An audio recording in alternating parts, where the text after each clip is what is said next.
Pretty exciting. Alright, so, welcome back everyone. To catch up where we last left off, after spending a couple of weeks in the nearby city of Akata the Sunsteel Syndicate finally returned back to the capital city, their familiar home, with their business there concluded. With their newfound riches in hand, they opted to take the train. A 3-hour ride in luxury rather than taking a 3-day journey on foot, and arrived at a place they knew well. Looking for some decompression time as well as starting preparations for the next leg of their adventures, that of helping Varys on his quest to find his friend, who is apparently somewhere in the Sao-Zi area. The beginnings of some new plans and preparations are beginning to take shape. Each member of the syndicate went about on some personal errands. For the rest of the day, Mallory ran into Halkirk, who was preoccupied with some personal matters, and he revealed that he was having some issues with his eldest daughter and feared that some vague evil spirit called Medigashmak had begun preying upon her and beseeched any help from her whatsoever. The day finished with various tasks completed, and now a brand new cloudy day greets the group with the various tasks they have beforehand. Some of these might include preparations for travel, a visit at the magic shop, and stopping by Halkirk again. So, Sunsteel Syndicate, as you all wake up in your respective areas for a new day, feeling rested and happy to be back home, what would you like to do today? I was gonna go look at horses. Oh boy. I want to go too. Well, technically I was looking at horses yesterday. I was going to go do that yesterday, but Okay. Well, it's fine if it didn't happen yesterday. We can do it today. Well, first of all, if you want to go check real quick, Varys, Ainsley, if you'll roll an investigation for Varys. Actually, given the circumstances, you can do investigation or persuasion. I assume you want to do persuasion. Definitely persuasion. Okay, so that's a +8 to the roll, Ainsley. Okay.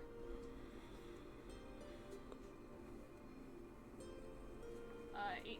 Okay. So, as you were finishing up your business the night before, Varys, you kind of asked around for some people who might know something.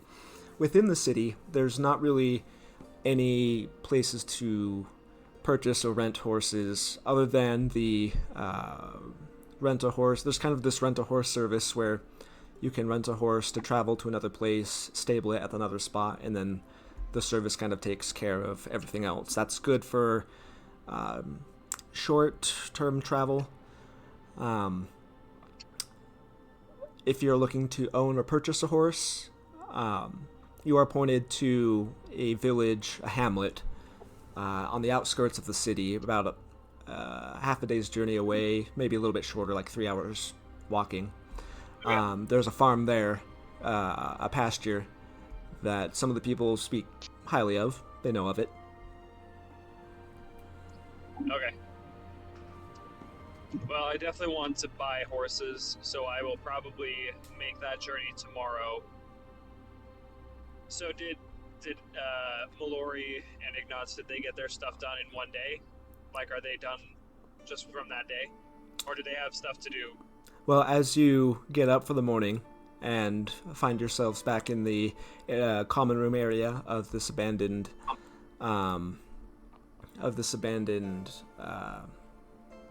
safe house that you've claimed as your own, Aliyah is up.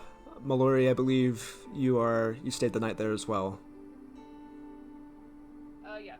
Okay, so the three of you are there. Ignatz stayed the night at his mom's house. Has not quite yet arrived yet. Okay. I think we'll just probably go out and find some breakfast then. Okay. At least I will. I'm just gonna. I'll ask the other two. I'll be like, hey, good eye. You. Okay. I think Ilea would join you. Yeah. Mm-hmm. Yeah, I'll go Okay. too. Then. Okay. So Then we'll just grab some breakfast. okay. In the meantime, Ignatz, what are you doing this morning? After, spending some time in the morning with my mom, catching up, having some breakfast at home, I think I'll do my show to you and then hit the road, head back to the house to meet up with the gang. Okay. So, as the rest of you are kind of preparing for the day, you're about to leave, and you see Ignatz walking down the street right as you're about to go out looking for breakfast.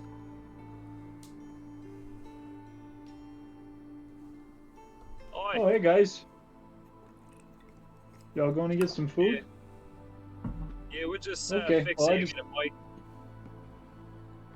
What? Nice. Well, I just ate about an hour ago, but you know me, I'm always hungry. So, can I come with you?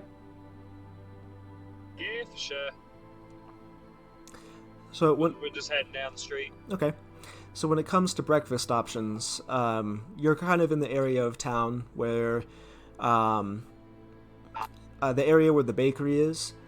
Think of like a French Parisian street. There's bakeries and coffee shops all over the place. You have your full choice of options there, but there is also Halkirk, if you could find him. Well, I think I'll probably just lead us to the bakery for breakfast since, that sounds pretty good. Okay. So, as you're walking, the sky, it's fairly overcast. It's not as chilly anymore. You can definitely feel that there is beginning to be that shift in the climate. It hasn't snowed for a number of days, though the clouds still threaten. Despite that, it's warmer than it has been, and there's a nice breeze that kind of just blows through.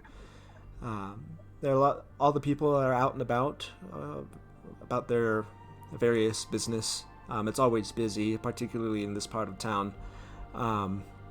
And this particular day, it's the equivalent of a Friday morning. It's the end of a standard work week. People preparing for weekend celebrations, travel plans, things of that nature. And so it is that you return to the Dolphins Cheese and Bakery with where the smell of freshly baked bread and cheeses and all sorts of pastries. The aromas fill this whole area of the town. You step inside the door. The doorbell rings. You see Dolphin there again, wearing that same apron, floured hands.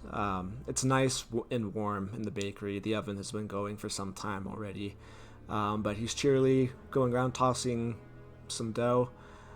Sees you all in. He sees Mallory's like, "Oh, well, welcome back, everyone. It's so good to see you all. Are you actually here for breakfast this time?"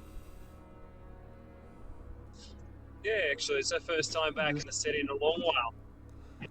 Excellent. We just got some freshly baked loaves of some rolls. Want some cheese bread? We have that too. Take your pick. I'll give you a discount. Oh, that's fantastic. I'll take one of the cheese breads there. And if you got any juice or any milk, I'll take some of that as well. We don't have juice. We have milk or water if you want that. Otherwise, you'll have to go somewhere else for juice. It's not really our thing here. Right, well, I'll take some milk then. Alright, we can do that. And so the rest of you, as you order the various things in your food, I'll say it would cost 1 gold if all four of you want to eat. Yeah, 1 emblem. Okay. Ainsley, can you just knock that off the the team tab on my sheet? I can do that. Okay. Do you have it in your own tab, or do you have a separate? No, I have it in my own. It should just be. Okay. Done. So there's it's the bakery is not necessarily designed for sitting. It's not like a diner. It's more of a place where you go buy your food and take it elsewhere. There's only like 1 or 2 tables on the inside. There are some tables outside as well, and kind of like a Parisian outdoor sitting area. Take your pick. Well, we could probably out. We're not very far from the safe house, right? No, it's only like a 20-minute walk. 20-minute. Okay. Well, actually, then if it's a 20-minute walk, we'll probably just find one of the tables outside. Okay. Take your seat. Eat your freshly baked warm bread, and talk over your plans for the day.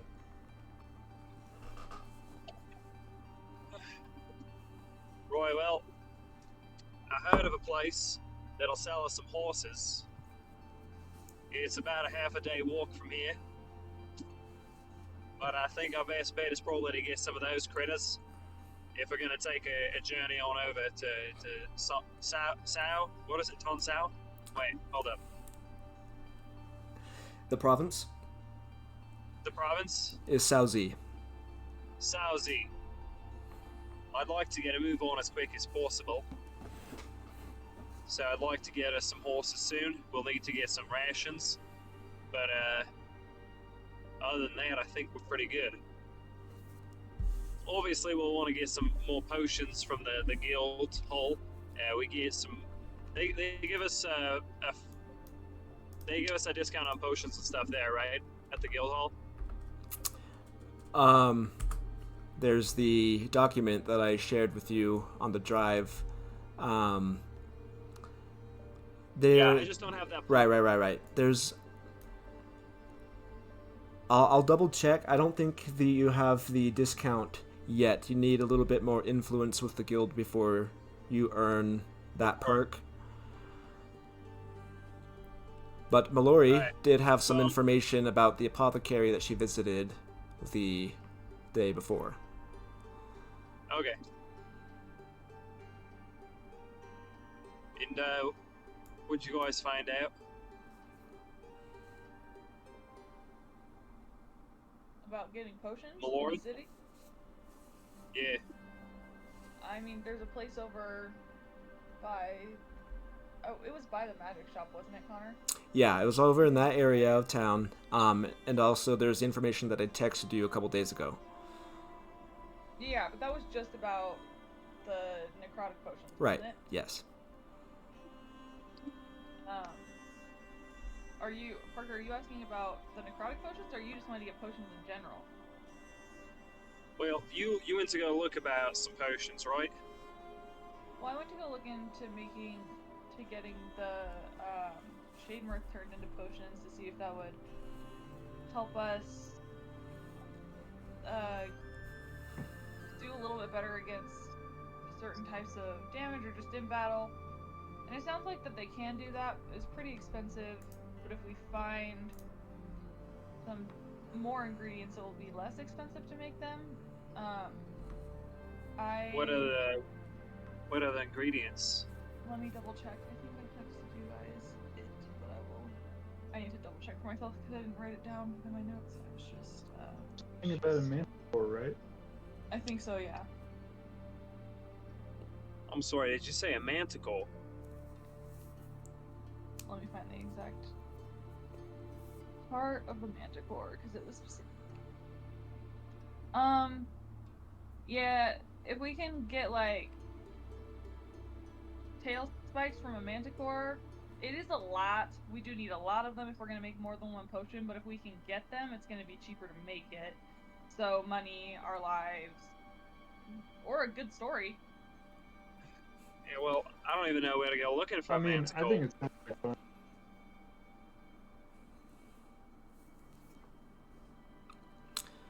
So if any of you wants to make some sort of check to learn some more information that you might just have on hand about a manticore, this can be nature, can be manticore, could be arcana. Depending on the roll, you'll get a different information. Can I make a nature check to see if I know anything about manticores? Yes, you may. I got a 10. A 10, okay. The only thing that you recall about manticores is they are monsters frequently depicted in fables and legend. My picture book? Yeah. You have heard some errant reports during your time within the Palisade of other squads and stuff that were stationed outside of the city, kind of in the more hilly parts of the province, where manticores have been seen. Luckily, they don't tend to deviate too much and from their own territories, and there are paths that are lined out specifically to avoid some of these dangerous areas within the province. That's as much as you get with that roll. Okay. Can I make an intelligence check just to see if I would... Sorry, can I just make an intelligence check to see if I would think that the guild would have information on manticores? Sure. Make this just a straight intelligence check, yeah. So that is a +2 to the roll. I think, yeah, I was gonna say.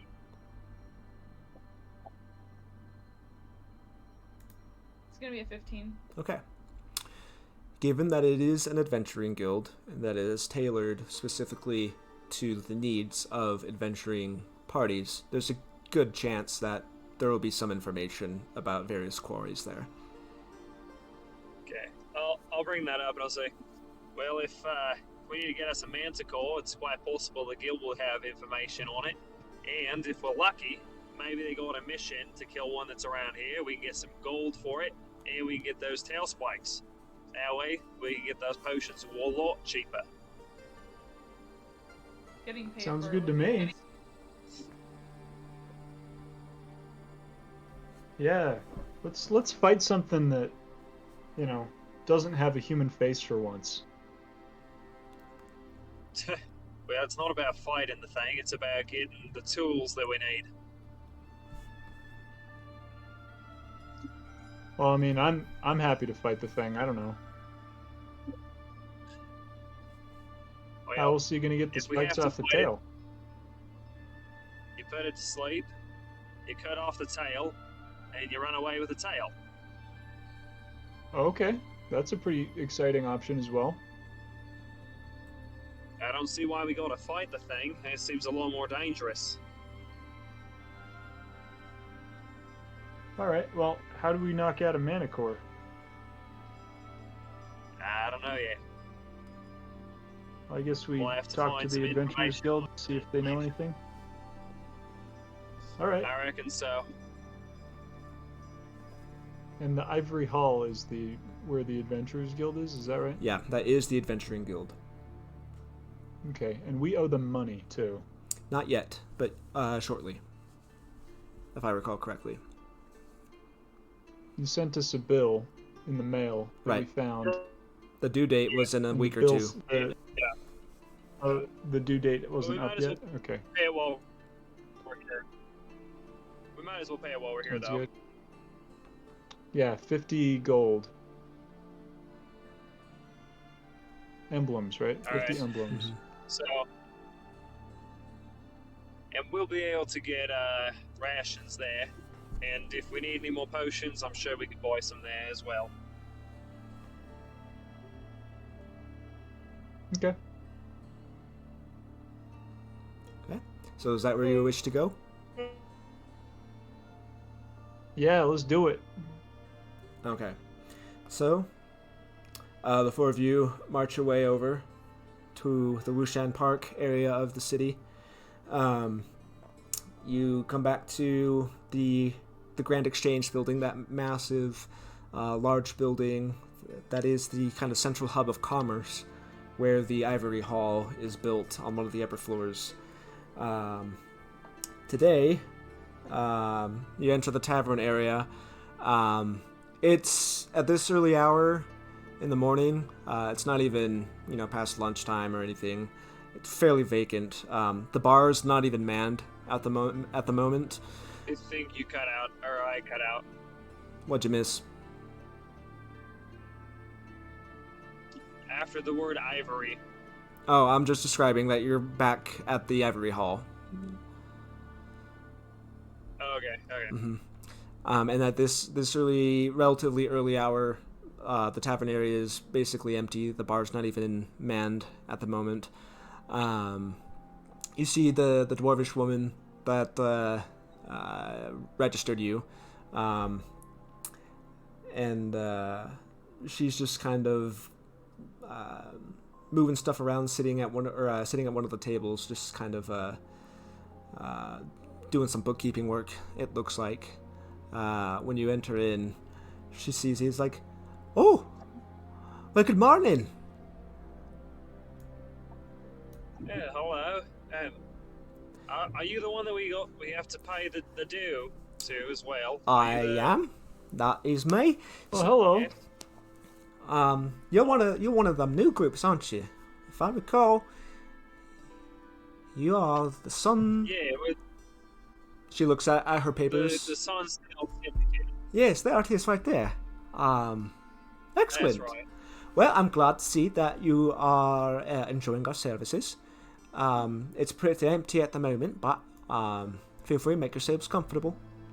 Anything you need, feel free to holler. Thank you. Yeah. Do you have the mission board? Where is that again? Oh, yeah, the mission board. She just kind of points over. There's a kind of a bulletin board that's on the wall next to the bar, that has the papers situated on it.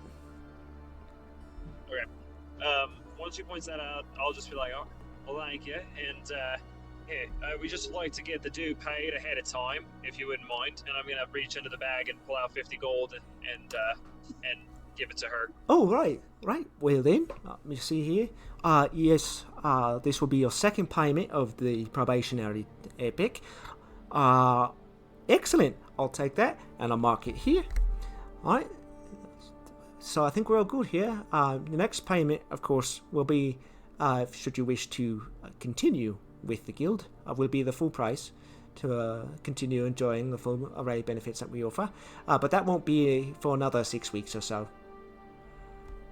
Alright, well, thank you very much. Of course. If we need anything, we'll stop back in. Alright. So you go over And with to the board then. Yeah.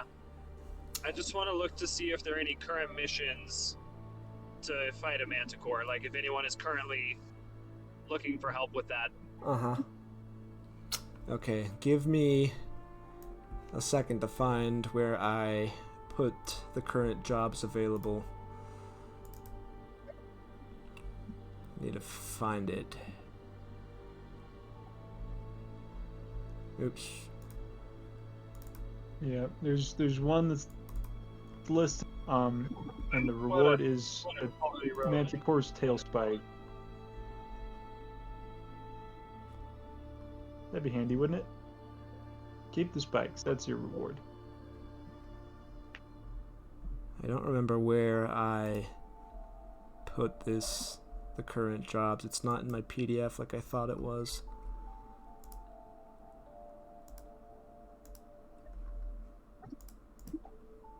Well, crap.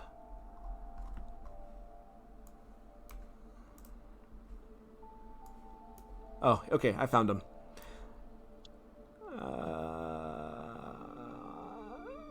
Those aren't updated, but we're going with it. So just a quick glance of the sketches that are provided. You don't see anything that resembles a manticore.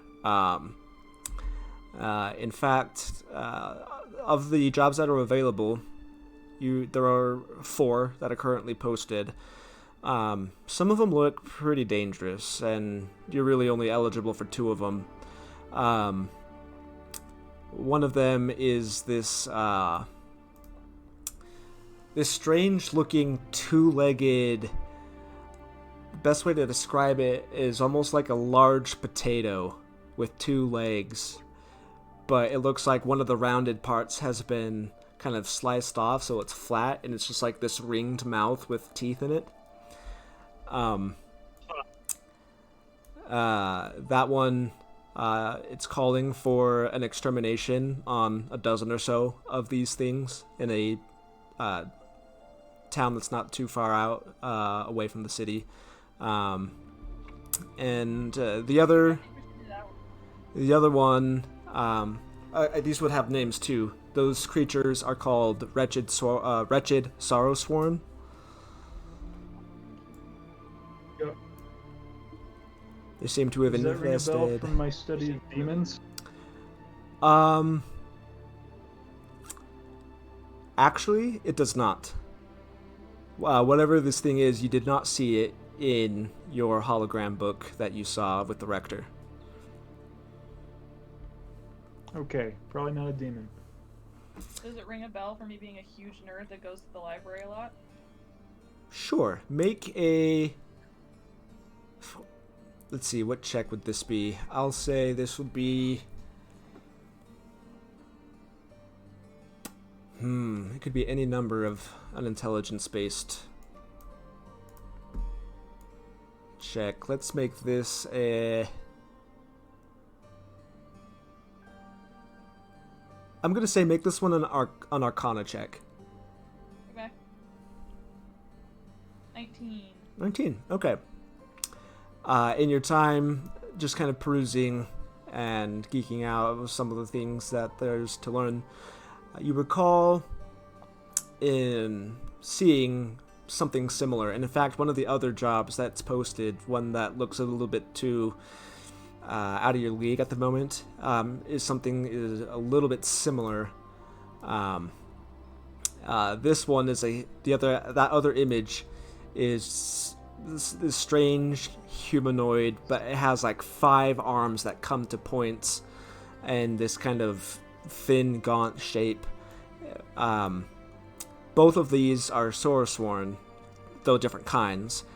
And you recall seeing sketches of these types of creatures when you happen to be reading a book about the Shadowfell.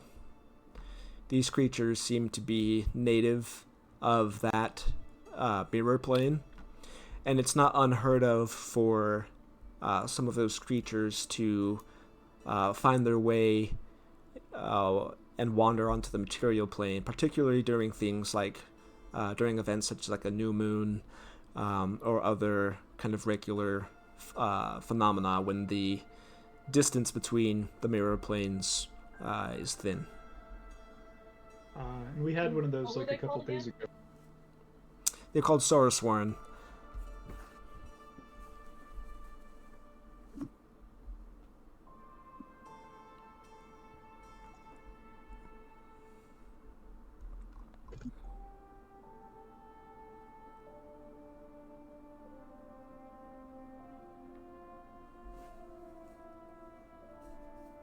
Okay.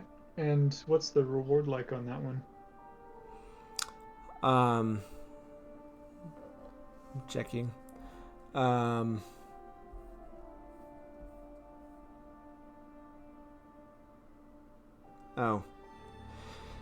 The table that I was looking for was in my notes all along. I just didn't recognize it. To eliminate the dozen or so of the Wretched Sorrowswarm would be 200 emblems. That's pretty good. And does it have like a challenge rating or something? Suggested party size? Oh my god. Yeah. Jeez. So this is considered a Class 1 job, and at your current rank within the guild, you're only eligible to take Class 1 jobs. Okay. Cool. Alright. Sounds like we could handle that.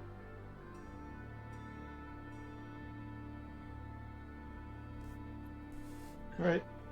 So that's a good thing to know. Kind of a distraction, maybe.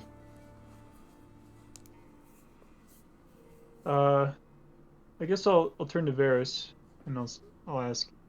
Hey, you were looking into trying to find us a ride to where we're trying to get, right? Did you find anything leaving soon? You cut out.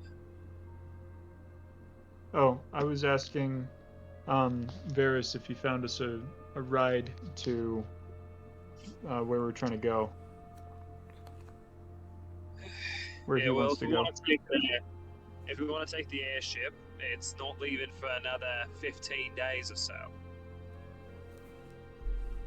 Best wow. bet, if we want to get there quickly, is to get some horses and go by travel that way. It'll actually be faster. God. Which varies as you're looking at this job. The location of where this infestation is happening is actually fairly close to the hamlet where you were pointed toward the horses are. Really? Alright. Well, if we're getting horses, this here mission is actually a pretty close spot to the rest of them. So if we're going to get the horses, I suppose we might as well pick up a little bit of spare change as well. Okay. Yeah, if we could do this on the way, that would be cool. This is on the way to get the horses, or on the way out of town? This would be on the way to get horses. Okay. Also, at the mention of horses, Ignatz kind of lights up. Can we afford horses? Well, I think we'll be able to, yeah. At least a few of them. That's awesome. I've always wanted a horse. Well, I guess today's your lucky day. All right. Well, I mean, can we do it today? Can we just go? I suppose we can, but did we want to learn a little bit more about manticores and see if there's any that might be roaming around the area as well? Oh, yeah. Yeah, we're in the place to ask about that now, huh? Yeah. We also want to try and find some potions, maybe. You're look for potions in the guild.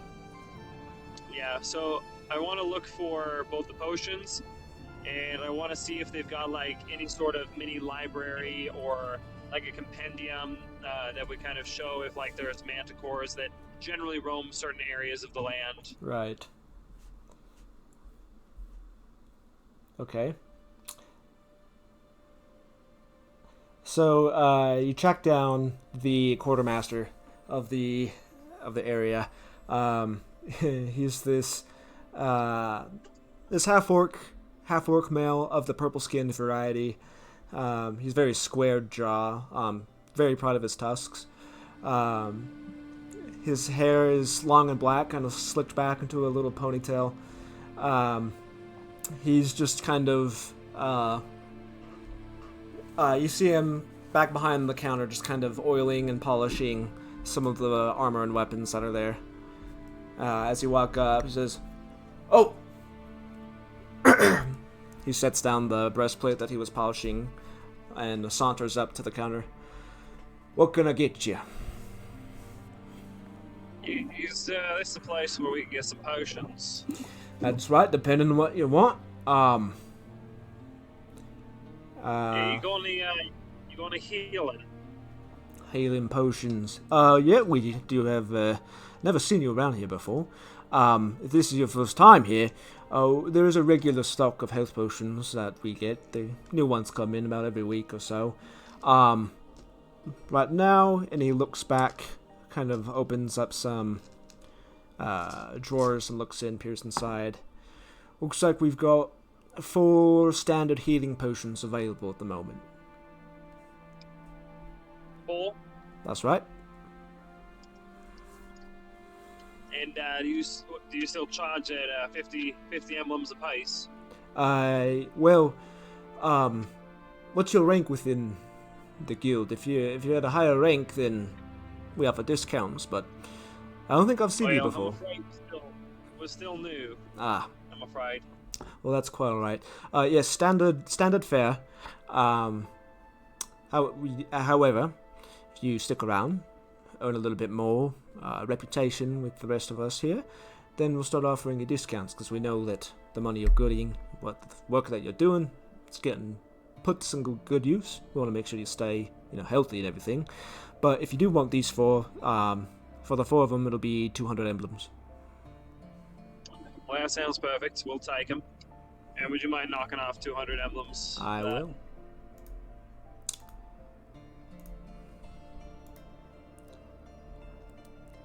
And how do you want to distribute those amongst the party? What? How do you want to distribute the 4 of them? Do you just want to hold on to them, or do you want to hand them out? Let me check to see how many I've got.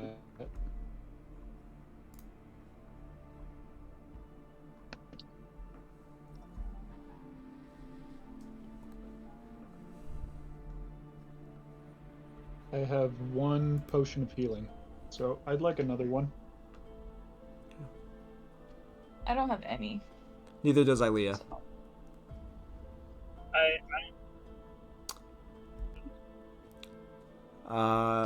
Parker. I don't have any either, so. I'm looking at your stat sheet and it says you have 7. Yeah, you bought a What? bunch last session. You bought a bunch of potions last session. You had like 7 of them.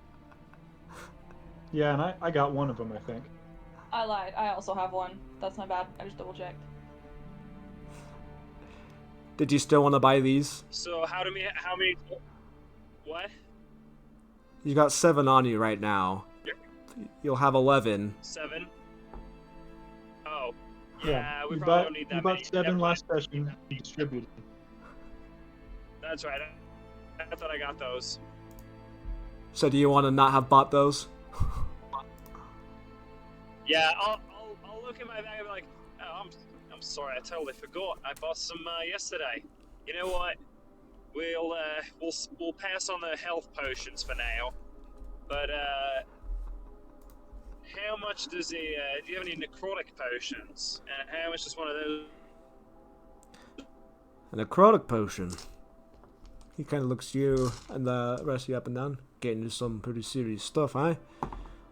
Well, these ones are a bit more rare to come by. We've only got 2 of those on hand at the moment, but each of these are pretty penny. 500 emblems for 1.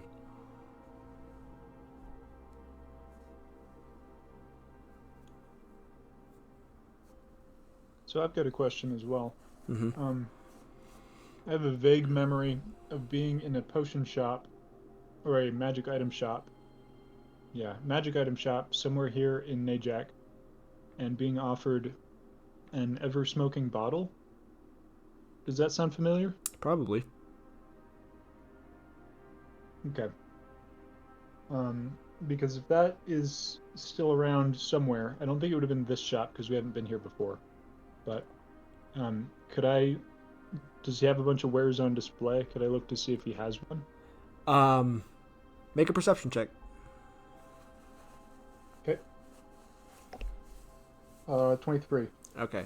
As you look at the counter and you look kind of in the space behind it, you see weapons, you see armor, swords, crossbows, spears, all mundane things. There's not any magical item that you see apart from the potions counter. Okay, good to know.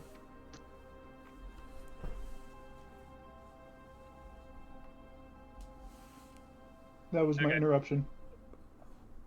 Okay. Well, with that, I'll just thank him for his time, and we'll head out. Okay.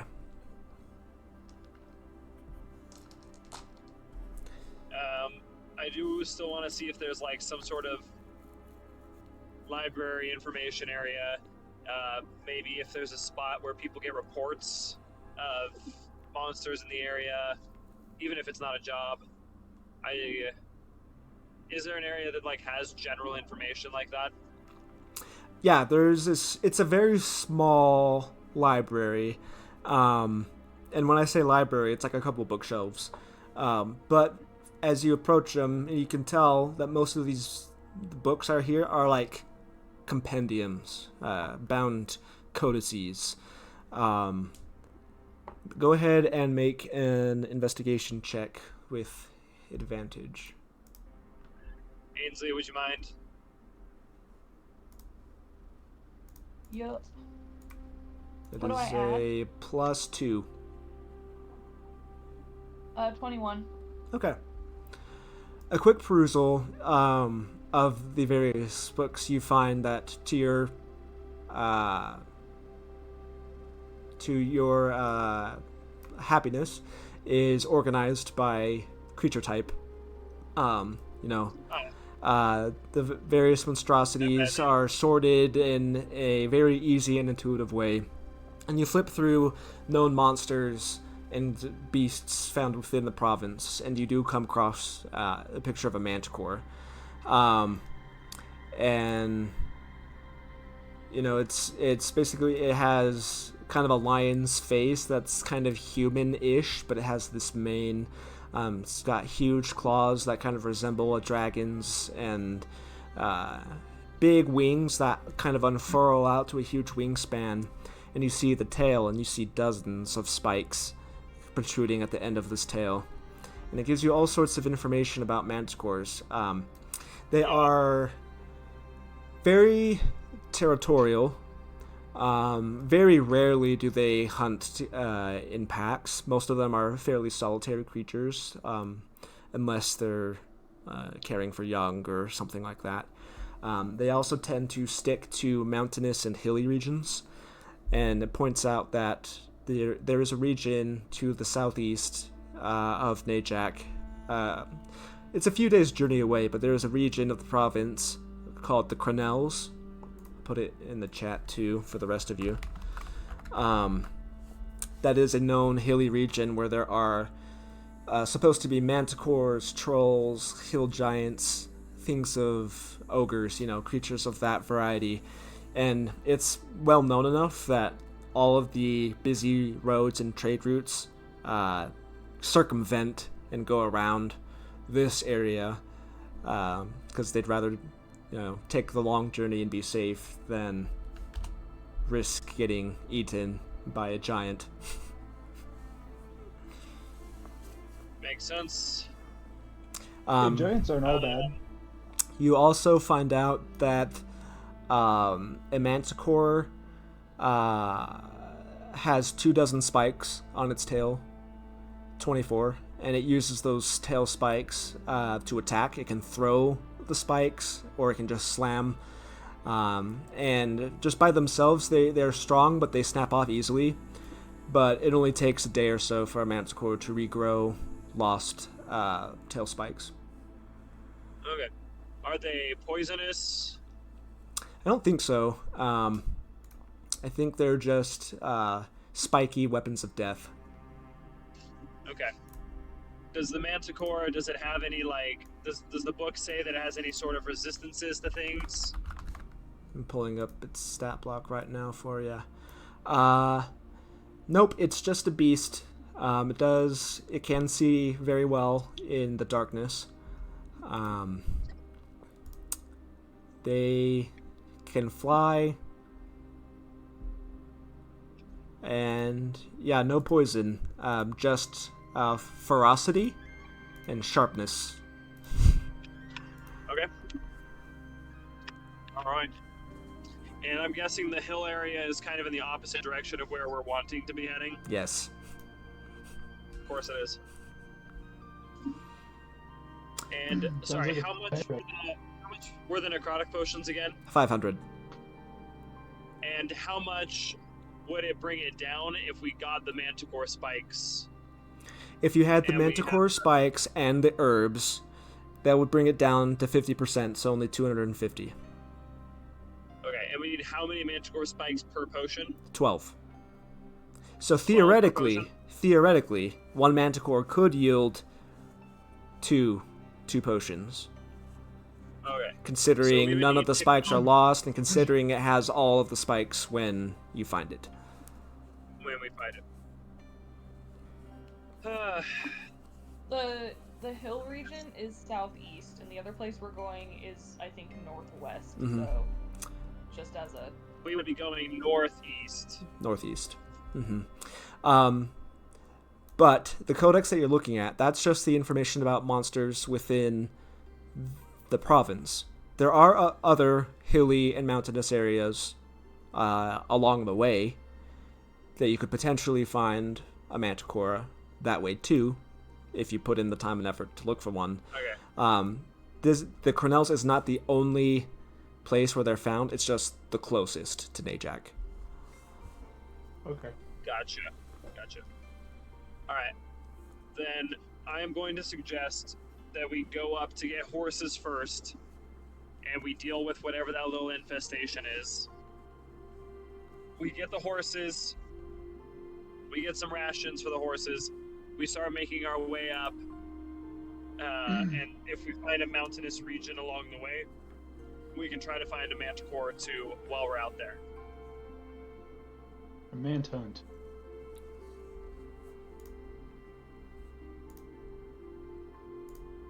Does that sound good to everybody? Yeah. Works for me. I mean, I turned to Mallory. Were you wanting to get those potions squared away before we left? I mean, it was kind of more waiting to figure out how much you guys wanted to spend on them, because if we're gonna go find more stuff, like more ingredients, then are you guys wanting to do that and come back, or are you wanting to just do that, keep going north and then come back and do the potions then? Like, what are you guys thinking? Yeah, I would say that if we find a manticore along the way while we're headed north, all the better. But if we don't find any along the way, we head north, because I quite frankly, time is of the essence for me. And then when we finish that and come back, we can try to head south and find manticores there to finish up the potions. Yeah, and I mean, if we pass one on the way, then we could get the tail spikes and not kill it, and then on the way back, we could get more tail spikes from the same one. It's true. Or you can just have them. You can stand there with your shield, and it can throw the spikes, and you can catch them on your shield, and I'll just run away. Sounds good to me. All right. I'll do my little dodge dance, my dash dance in place, and then just let it rain spikes around me.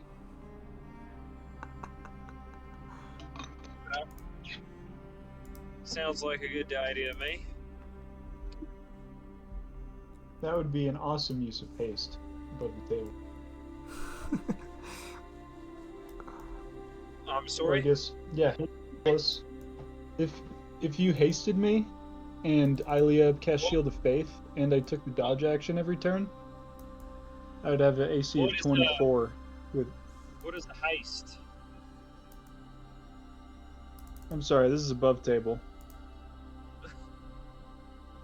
Ignaz doesn't know any of this.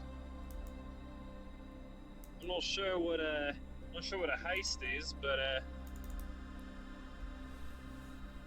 sure. You know, like a hustle.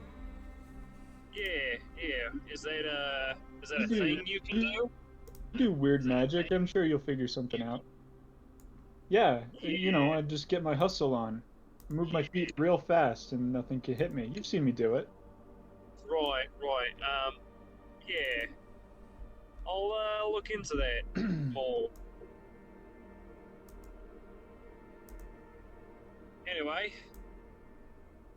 Anyway, let's make haste right now and get out of here. Yeah, time is of the essence, so let's get a move on, shall we? Alright, so where are you headed? Let's Do do I it. know? So we're gonna head up to in the direction to get the horses, and we'll grab the flyer for the mission on the town there. Okay. So that way we can do that mission on our way. Fair enough.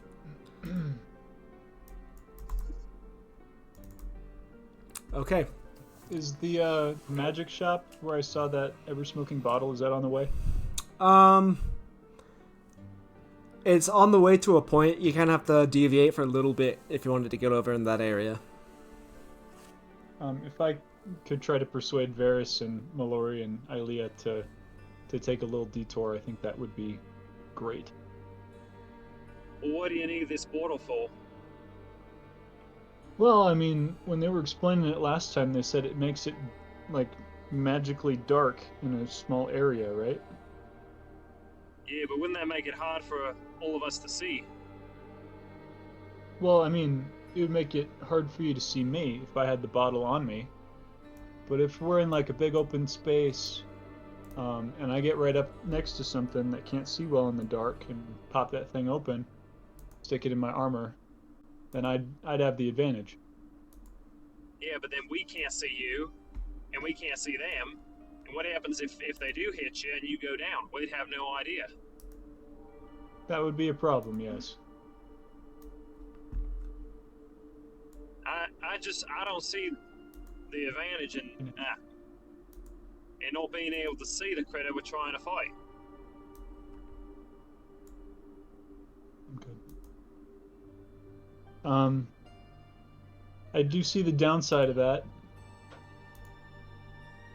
I still want it, though. We'd also lose you, is the problem. And what if there's other creatures, and if they were looking at you, and all of a sudden you don't go dark, and now they gotta go turn and they gotta go fight our cleric here. What happens then?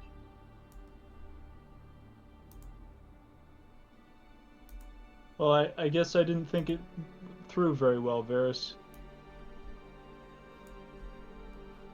I guess I will just forget about it. But you're welcome to have the bottle. I'm just not sure how we're going to use that in a fight. I thought it might come in handy. I don't have it all mapped out in my head. You know, I'm not super good at that. I have this thing where I can see, or I can kind of sense where things are around me. I've kind of like trained up on that recently, and I want to put it to good use. I see. Or so you at least try to. You've got like what, like a sixth sense going on there? Yeah, I'm gonna close my eyes and I'm gonna say, "Punch me." Yeah. Okay. Or just hold up your hands and I'll tell you how many fingers you're holding up. All right. I'll hold up my hand. I have no idea how many fingers you're holding up, but I do know that you moved your arm. Well, yeah, because you told me to. Yep. Anyway. Do I believe that he can do that? That he can, like... You've seen him pull his bandana. You've seen him pull his bandana down over his face during some of the fights recently, and he was able to, swing his sword with much more confidence than any normal person with a blindfold would have.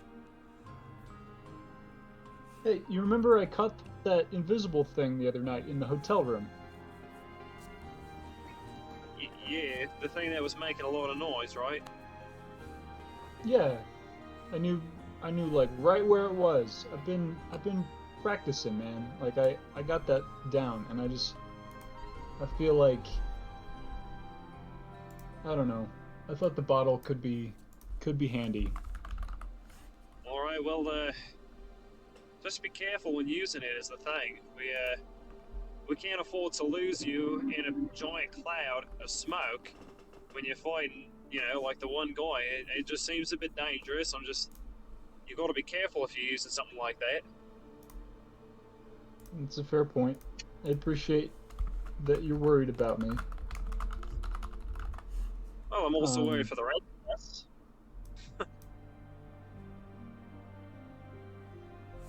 All right. Well, I'll make sure to be careful with it. We get one. We can get you a bottle. You just got to be careful with it. All right? Yes, sir. All right. Well, I suppose we'll take a detour then to go grab his bottle. How long will that add to our trip? What'd you say? How long will going to get the bottle add to our trip? Like, how far of a detour is it? To get the magical item, probably an hour, and it's only like 3 hours to get to the village. Okay. So we'll still get there by like midday. Yeah. Okay. Yeah, it's only like 8:30 at this point. Okay, great. Yeah, We're go-getters, aren't we? We can head out then to go grab his bottle. Okay. To the magical shop? I guess. I don't know Indeed. where it came from. Yes. The one with the air genasi, where I saw it. Mm-hmm. So,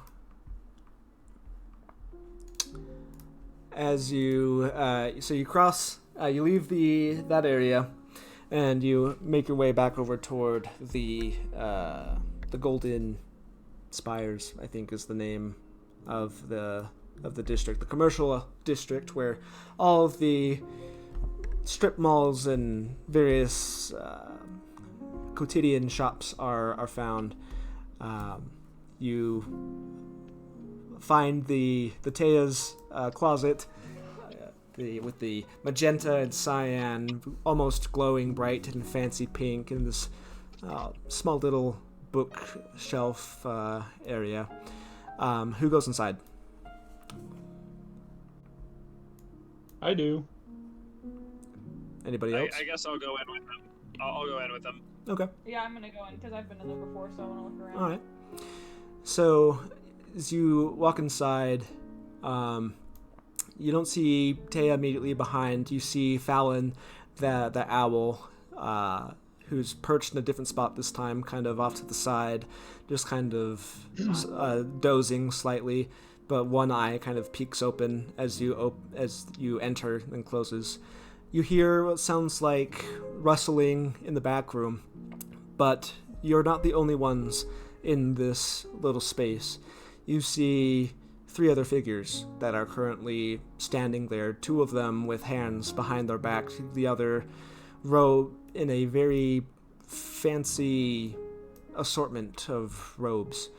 Kind of red and black colorations. This man, you see from the backside, has salt and pepper hair. You can see a little bit of a goatee from your current vantage point. The other 2 are standing, kind of flanking him off to the side. These 2 figures are robed in just straight black. They have hoods over their faces, and their hands are just kind of behind them. You also notice like white wraps that are wrapped several times around both of their midsections. As you enter, the other man just kind of turns to the side, looks at you, and you can see the eye that turns toward you, which would be his left eye, has this bright clear blue kind of iris, and there's heavy scars on the side of his face. The other eye appears normal, brown, untouched, but he just kind of looks to the side and kind of gives you all just a quick little glance. A slight upturn of the smile before he turns back as Taya, the Air Genasi, scrambles into view, holding a bunch of stuff in her arms, and she just kind of sets them onto the table. All right. Oh, good to see you. I'll get right with you in just a minute. You gotta finish up here. And she turns over to this man and says, "All right, Sint. Believe this is everything for you. If there's anything else, make sure you let me know." And the man just kind of bows and says, "Thank you, Taya. Always a pleasure to see you, of course." He turns his head and gestures to the other 2, who approach and begin taking the stuff and just kind of carrying them. They turn and leave, and as this strange man turns and leaves. He looks in the door, kind of turns back to look at you again, lingers for a moment, and then leaves. As the door closes, Taya says, "Oh, finally he's gone. So happy to see you. Thank you for coming when you did." Who's that guy? He's one of them folk from the iridescent prism. He's, Oh yeah, See, a fancy regular. magic team. yeah, they're kind of, the people who are in charge of this, all this magical items and stuff, and quite overbearing, to be quite frank with you. If you hadn't come in, I don't know how long he would have stayed. So, welcome to Who's Taya's Mom? Closet. I'm so glad you're here. I don't think it's not that you. It's not that you scared him off. He likes to keep his business, private and mysterious. As you. Yeah, I reckon Okay. the cloak and all. So, it is good. Welcome back. Please, what can I do for you?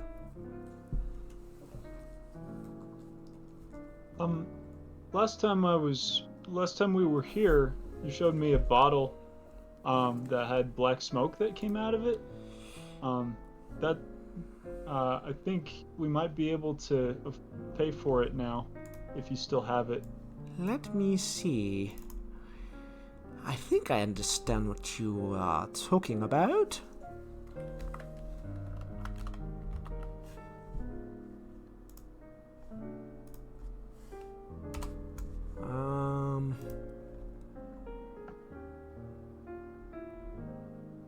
Is it not in here?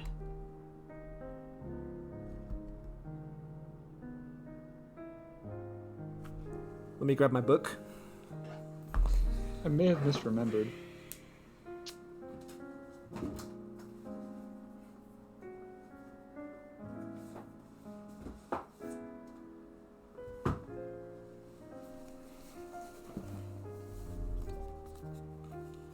The ever-smoking bottle.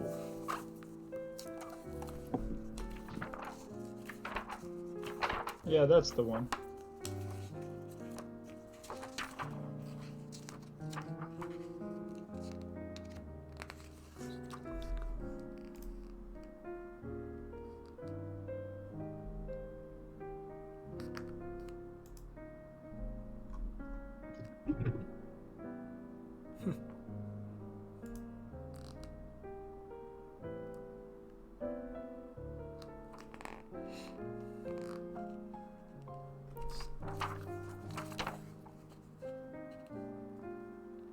Okay. She kind of waves her hands in front of her in a small illusion miniaturized of this black bottle that kind of resembles like an oil lantern, like a genie's lantern, but it's black and a little bit smaller. And it just has like this black vapor that just kind of oozes out of its spout. And it says, "Yes, I think I do have one of these. If you want to purchase it, that will run you 500 emblems plus the little fee that the prism put on." I kind of turn and look at Varys expectantly, because I don't know how much that is. Eagles, if we're gonna get horses, I don't know if we have enough money to cover another 500 plus the expenses. Oh, is that a lot? It's quite a lot. I'll hold out my bag, which has 180 in it, and said, I can help. Right, but we still need to But spend. And I'm gonna pull him. I'm gonna pull him If it's aside. not worth it. I'm gonna pull him aside so that I'm not talking in front of Tasha. Taya, but Taya. So I'm not talking in front of Taya. Parker, Varys, How much? you also know that a riding horse doesn't usually go for more than 100 emblems. Right, but we need 4 of them. True. And we have... You have 2,000 much on do we you. We have 2,000? Mm-hmm. 2,000 and change. Okay. Okay, I thought we had less than that. Okay, so we have 2,000 and change, and we need... But we don't want riding horses. I think you do. We need a war horse for Ignatz. We do? If I mean, it's gonna yeah, have we any- do. If it's gonna have any durability, yes. Riding horses are quite weak. Alright, they're not meant to use in combat, they're for use in travel. Right. Right. But Can I they do think travel Ignatz- as well?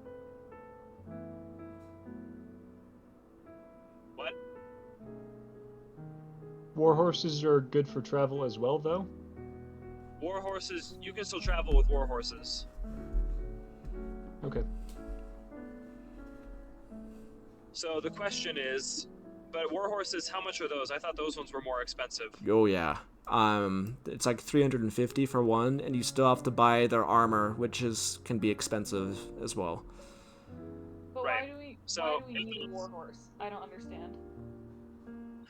So, well, I guess we don't have to have a war horse. I guess I was thinking if Ignatz was wanting a horse, it sounds like he would want a horse in battle, not just a horse to ride.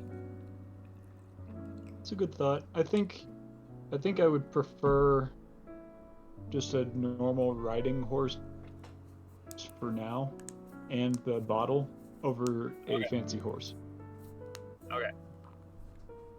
Well, if that's the case, how much is the tax again? After the tax would be 510 total. 510. Okay. Well, if that's the I can case, put in 100. How much do you have again? I show you the bag. It has 180. Ignatz has no idea how much is in there.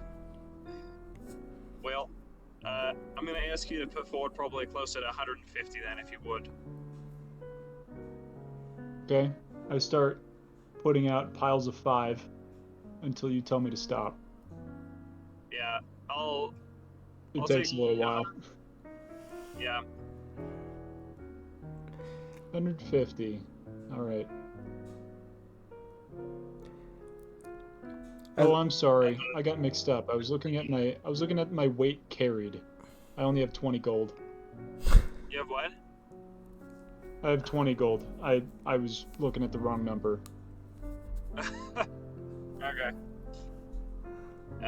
If that changes whether we can afford it, then I understand. I gave my share of the gold to my mom, so I don't want to be more expensive than I should be. So if we can't afford the bottle, that's fine. I'm just thinking ahead as well. We still need to save some money for potions. We need to save money for horses. We still need to save money for feed. We can probably afford it. I think it'll be fine. I still have We'll party just have funds that I took to buy stuff and didn't buy anything with. How much do you have? I have 400. Alright. Well, if you want to contribute that, we can contribute the rest from the rest of the party fund. Yeah, you can just have my 400 back. Alright. I'll take her 400 back, Yeah. and I'll take another 100 from the party fund.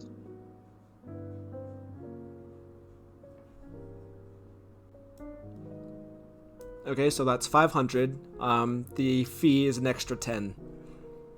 Okay, and then I'll just ask Ignatz for 10 then to pay for the fee.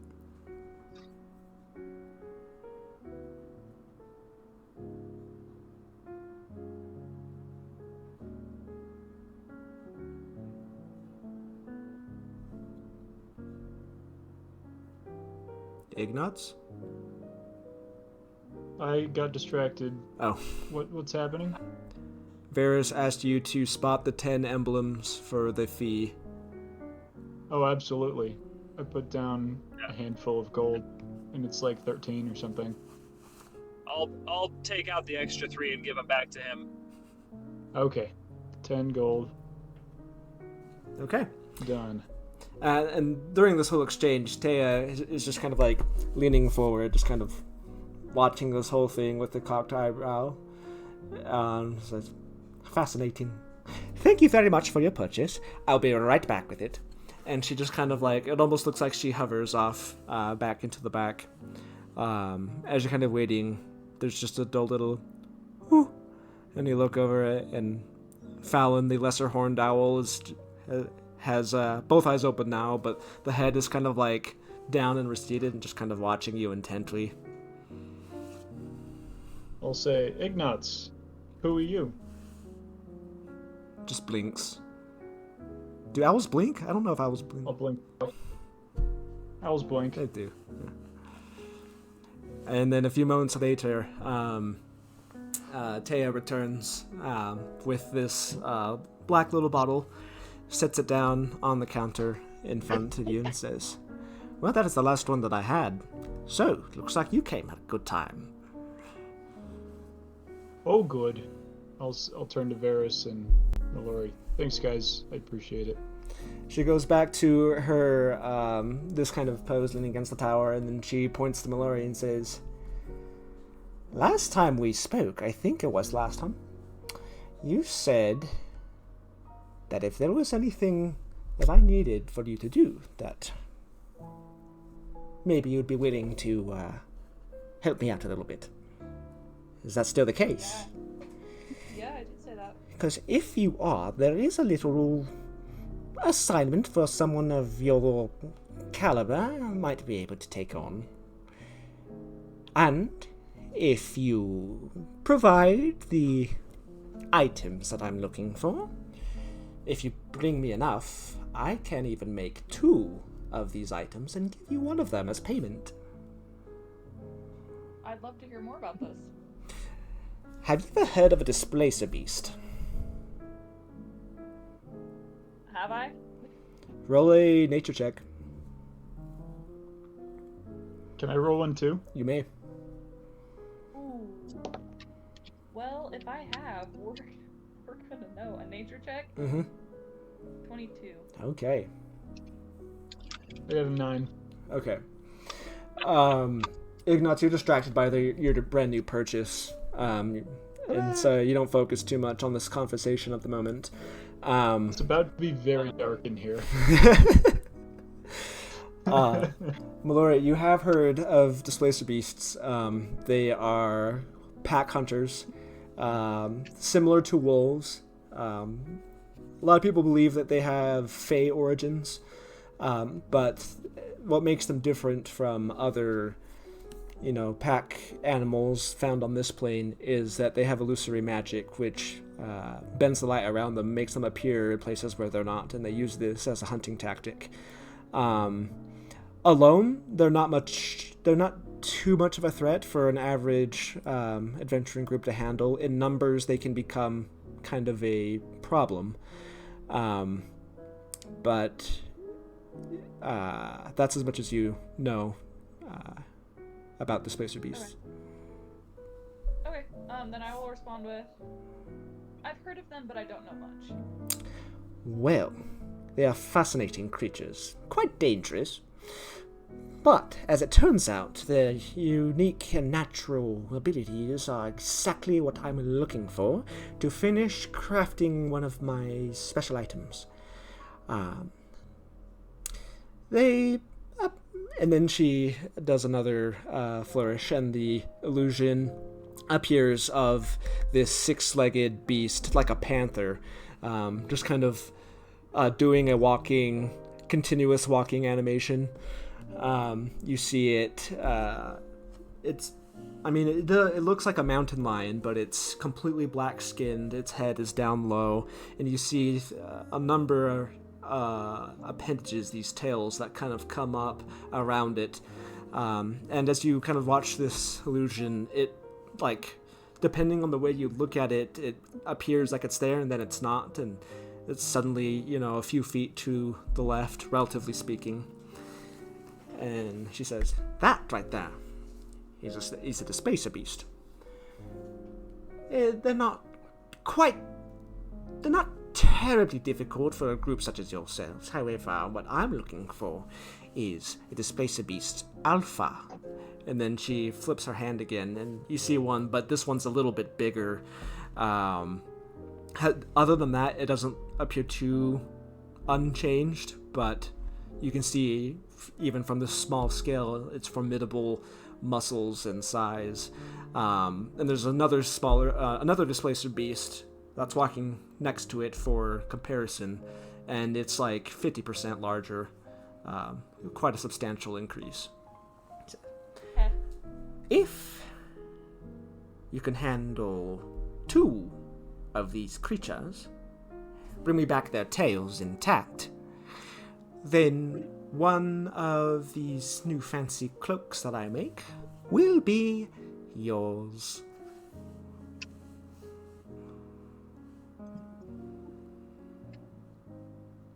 I think Ignatz has been fiddling with the bottle and was on the verge of popping it open, just in the store, when he saw the illusion of the Displacer Beast appear.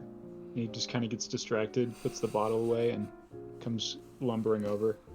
Whoa, that's a big cat. They can be Where did we quite find big. something like that? These creatures, they like to prowl in the forest, where there's lots of undergrowth and bush.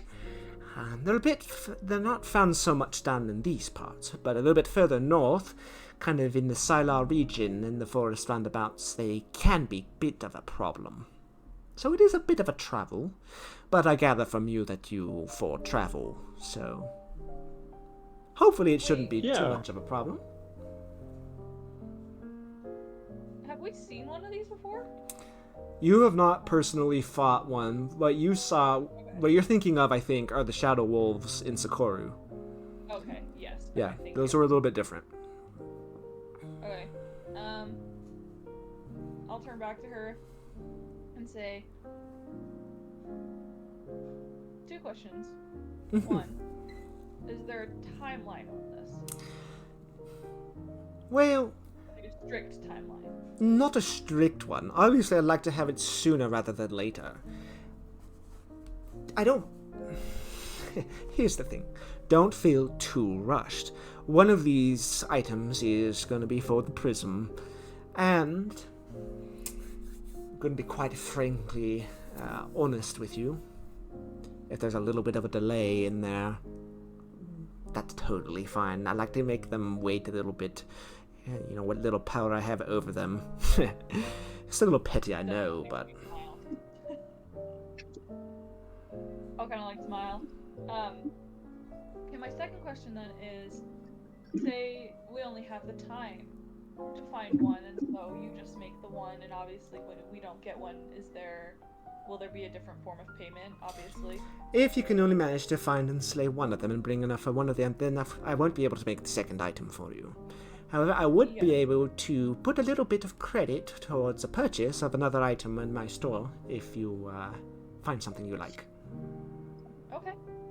I'll kind of turn to the rest of everyone and kind of like shrug a little bit and be like, I mean, it's a pretty good deal. Yeah, What might is as well. the, as always. What is the magic item that you want to make? What does it do? Well, it is what I'm going to be calling a Cloak of Displacement. It's a cloak that basically channels some of the abilities of the Displacer Beast itself, only this time, the one who wears it gets to use that abilities against others. Quite a useful thing if you wish to avoid taking errant shots and making it just that much harder for any of your enemies or monsters to actually hit you where you stand. Oh, that sounds pretty cool. And useful for you guys. We're definitely interested in helping you with this. I'm so glad to hear it. As I said, you can find them up to the north in the Sylar region. I don't know specifically. I'm sure the people who live in that area where they're a bit more of a problem would know more. But And you need tails from the big one? yes, I need all of the tails from 2 of them, if you can. 1 at the very least. Okay. Make 2 sure big uns. the tails are intact. That is very important. Okay. How high up do we need to cut him off? Like right by the butt? The more you have, the better. Gives me Okay. more room for error. Cool. Yeah, sounds like fun. Excellent. Well, as I said, don't feel rushed. The only caveat that I will say is it will take me time to make the item for you, so if you want the cloak, you won't be able to get it as soon as I get it. It'll take me a few weeks. Okay. But I keep my word, so long as you get me what I need.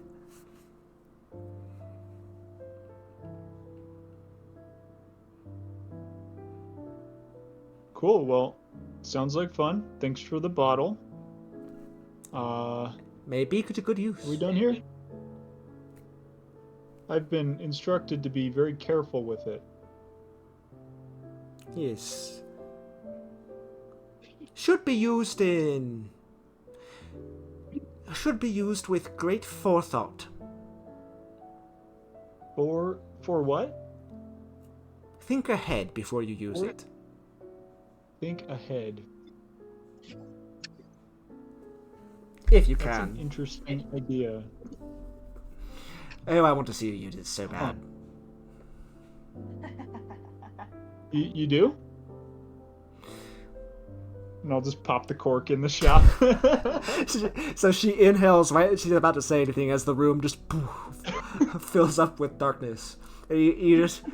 suddenly you hear like a flapping of wings, and you hear Fallon, who sees the darkness and is suddenly like fully awake. It's like, woo, woo, woo, and then you hear the voice of Taya from just a few feet away just go, well, I suppose I did ask for that. Oh, this is exactly what I wanted. Thank you. I'm just I'll reach out laughing. and shake her hand. You try to find a hand, you just boom, punch the table in front of you. I mean, I've got blind sight. Oh, that's true, but Taya doesn't know that you're reaching her out for her I'll hand. just reach out and shake her hand. She goes, oh. Oh, goodness gracious. Alright, well, This is gonna be fun. So, Pop the cork back in. for the rest of you, as this darkness fills, you've never experienced darkness so absolute. It's like when you go into, a very, very dark room after a noonday sun and your eyes don't adjust. It is thick, and it almost feels like you're, breathing in darkness, even though it's just... there's not really anything there. It's dark. Yeah, this is cool. Well, as I was saying... How long does this smoke last? I put the cork back in. I know I need to check its description. I'll read it to you. It says, cloud disperses after 10 minutes. Moderate wind can disperse it after 1 minute. Strong wind after 1 round. Never smoking bottle. 60-foot radius. So 120-foot diameter. Yeah. Just So a sphere of the darkness. entire shop is just filled with this.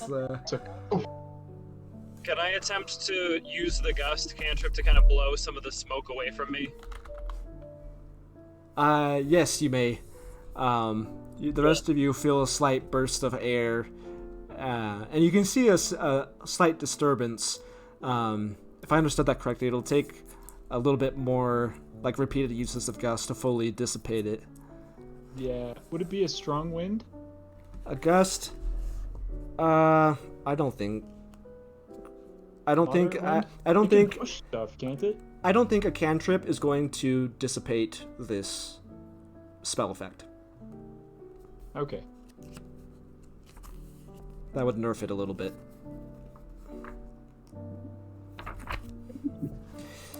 So if it's a moderate wind, it would take about a minute to disperse it. I was just thinking in the local area where he's casting it, right? Right, but there's no light that's getting in, so you can't even see anyway. Right. Fair enough. Yeah, this is fun. Thanks, guys. Eventually, Okay, I think we're good. darkness disperses, and you're all blinking again in the cozy, warm atmosphere of Tea's closet. And Tea's still just kind of sitting there like this. Well, it's not my responsibility any longer. Have fun. I like your attitude. Fallon, for I'll her pop part, settles back in and closes her eyes. I'll put the bottle in a nearby pocket. Okay, are we good to go? We got a job to do, right? Get some hosses.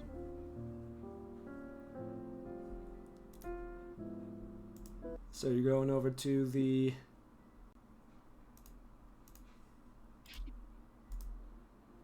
I think stables, right? We're gonna go buy stables. horses. Or no, Yeah, we're gonna go fight the Sorrowswarm on the way to the horses, right? Yeah. It's in the same area as the horses. Okay. Sorrowswarm first, horses second. Yeah. All right, here we go. Marching Okay. along. So the With place... my new toy. The place that you are heading to is a small hamlet.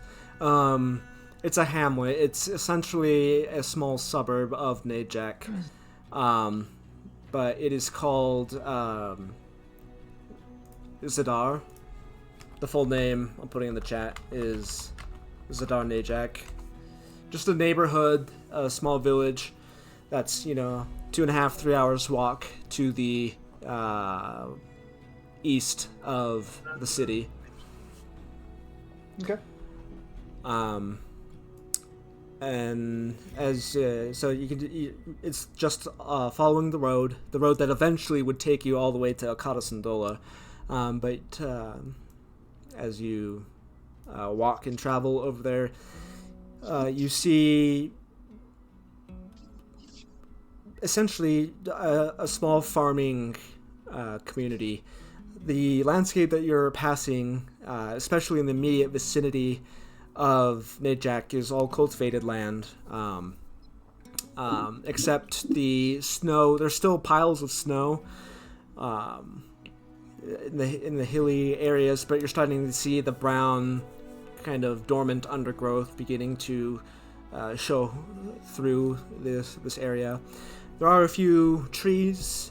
You see the train tracks and the river Nadabal way off in the distance to your left. The light of the gray silver sky reflecting off of its surface even from this distance. By the time you arrive there, it's a little bit past noon, and you get to this small farming community with a few houses. Most of the buildings are farmhouses, kind of built on their own land. But towards the center, there is a collection of, a tavern or two, a general store, things of that nature. Most of the people here look like they're farmers of one kind or another. You see pasture lands, you see stables. There's quite a bit of cattle in this area. Even a few goats, which are funny. They kind of bleed at you as the road takes you nearby to some of these enclosures, some of these great horned sheep and goats with their silly squared pupils just kind of watching you go past. There's not too much activity in the central part of this town, as most of the people here are workers. But as you're looking out various, you're looking for, what was the name? You're looking for a specific ranch or pasture or a farmer.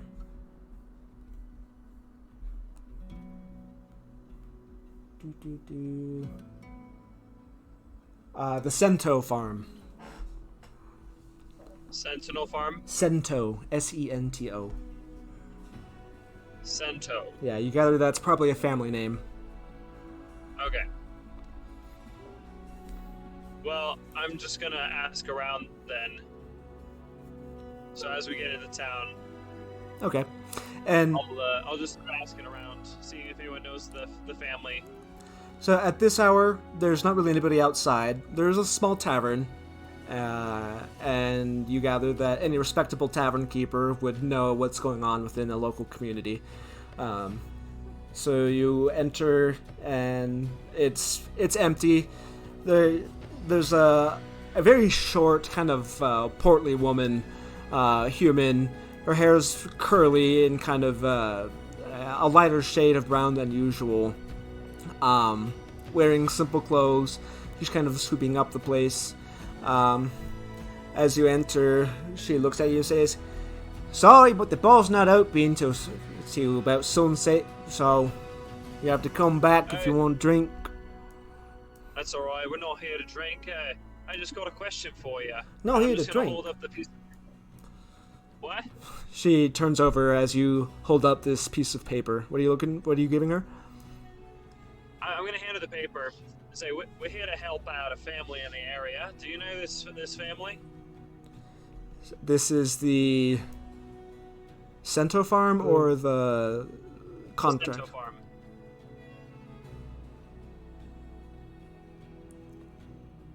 Wait, I'm sorry. Clarify. The paper that you're holding up, what is it? It's the mission, like the guild mission Okay. paper that says like the Cento Farm on it. Sorry. So when I said Cento Farm, that's where the horses are. That's where you were appointed to the day before. Oh, sorry. Where is The paper, there's a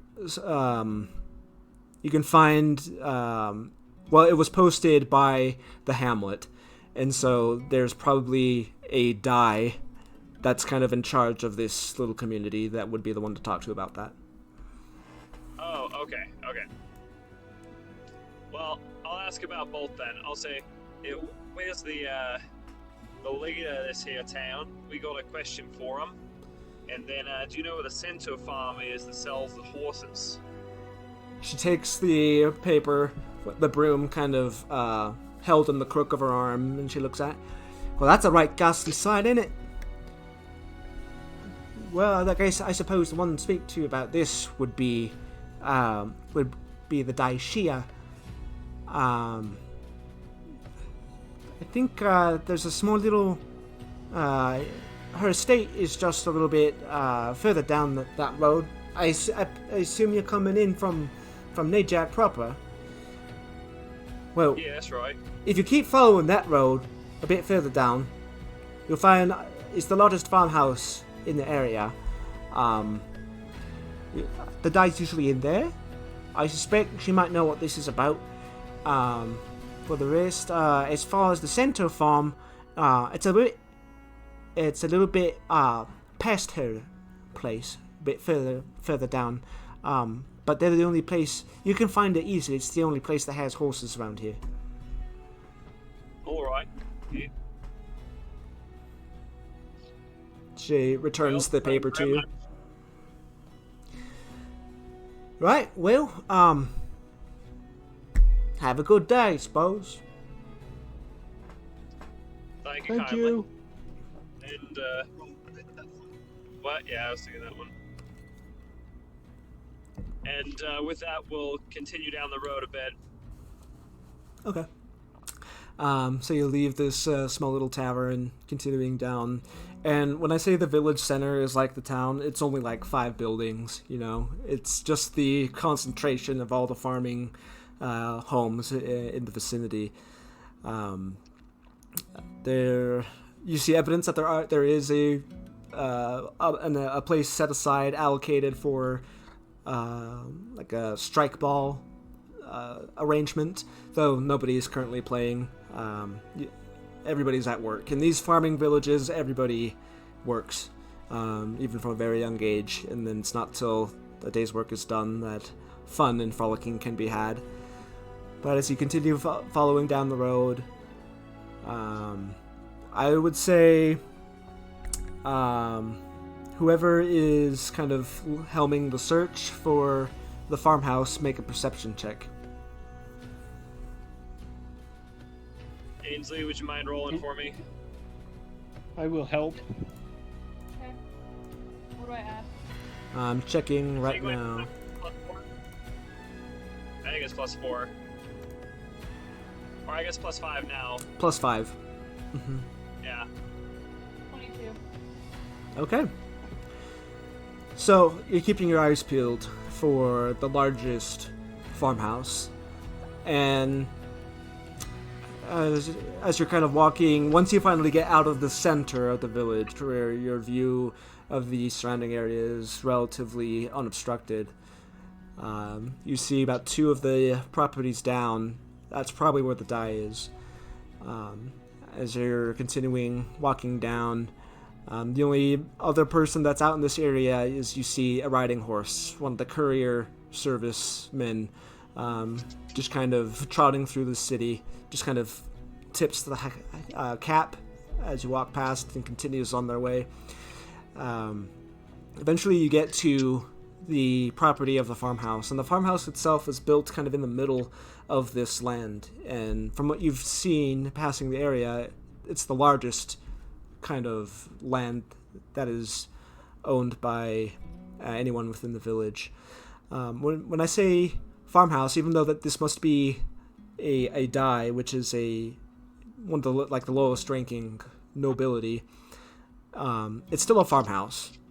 It's a large farmhouse and a nice one, but it's not, palatial or castle-like in any way, which is kind of intriguing for one of noble birth. There is a nice gated fence that blocks the whole way, and you see the gate is closed in front of it, and you kind of jostle it. It is locked in place. It's this black wrought iron fence with the spear-pointed tips kind of along the edge. There does appear to be this strange piece of rope that kind of is hanging from one of the posts that connect the gate. Does it look like it's open then? Does not look like it's open. Any So there's people just in a view? rope. Make a perception check. Alright. Ainsley, I got a 10. A 10? Yep, How much do I add? Plus 5. 5. 21. Okay. So, Ignatz, there are some people that are out. There's a few people that are on the house. It looks like they're chipping away at icicles or kind of moving the remnants of the snow on the, the far side where the sun doesn't shine too often. They're a ways away. Varys, those are the only people you see as well, but the rope that you see kind of hanging from this pillar looks like it can be pulled. alright, I will pull the rope. Okay. You pull it, and the best way to describe it is you can feel that it's spinning on something. You feel that initial inertia as you pull it, but once you start pulling, it spins freely, and then it just slowly retracts. You don't hear anything. You're not entirely sure what you did, but a few minutes later, you see the front doors of this gabled farmhouse open, and you see a number of individuals walk outside. 2 of them appear to be soldiers of some variety. The other is wearing a very nice coat in what looks to be some sort of butler or help style clothing, kind of black and white theme going on. This rather rotund man with rosy cheeks and the hair that's kind of thinning at the sides up here, so it's kind of like the 3-pronged approach on the hair coming in. But he kind of jaunts forward, his belly kind of protruding in a very friendly way. As the guards kind of approach, he steps up to the front and says, "Hello. You've called. You have business with Daishia." I'm gonna hold out the paper, and I'm gonna say, "Yeah, I believe she needed a hand with some critters." He takes it and says, "Oh, well, splendid. It's good to know that the Ivory Hall's coming through. We only posted this a few days ago." "Well, all right, come in right this way." He kind of gestures to the guards, and they kind of unlatch it. And it's got like the two things that are like set into the ground. They open it, pull it to the sides, and the gate swings open and follows in. And it's still, a good 1,000 feet to the house. And the whole time, this cheerful man is just kind of chatting away. It's like, "So you've come from the capital. How are things over there? We don't go to visit all too often." And just making small talk the whole time. It's kind of hard to get a word in edgewise. He's just one of those perpetually happy people. But by the time you get to the door, you've heard a lot about how things are. He's going off about, "Oh, things are so calm and tranquil here in Zidar. It's hard to believe that we're only a few hours away from the bustling city of the capital, but we make do." The door opens, and there's something. It's probably one of the nicest houses that you've been in a while. Even though it is a farmhouse, you see like polished and stained hardwood floors, which aren't terribly common, not this nice within the Empire. There's it's decorated. Whoever is in charge of this place obviously is taking great care of arraying everything just so. Paintings, mirrors, nice lanterns and chandeliers. There's a staircase that's kind of immediately off to the right that kind of goes up to one of the upper floors, but it's a very spacious building. And he offers to like take your cloaks and hang them up for the time. He's like, "Well, make yourselves comfortable." He gestures off to the side to a small sitting room area. "I will go and see if the mistress is available. Can't say for certain how long. Might need to wait as she's currently involved in something, but please make yourselves comfortable. I'll be back shortly." Okay, thanks. And he goes back up the stairs. You sit down. This is probably like the fanciest decorated room I've been in maybe ever. Probably, barring from the Like occasional color disturbance that you investigate in some of the other parts of the city. But even then, this one is far and away even more so than that. There's like, you poke like a vase, and there's like bouquets of flowers. And you're not sure how the flowers are still there. It's the middle of winter, but there they are. There's a small coffee table that looks like there are some little cookies. A small little tray of snack food that has been set out.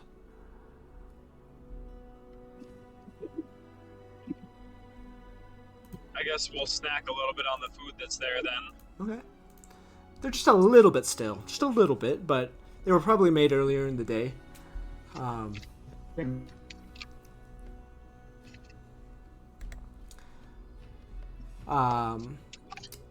You guys wait for about 20 minutes before the rotund... Yeah, the cookies are gone.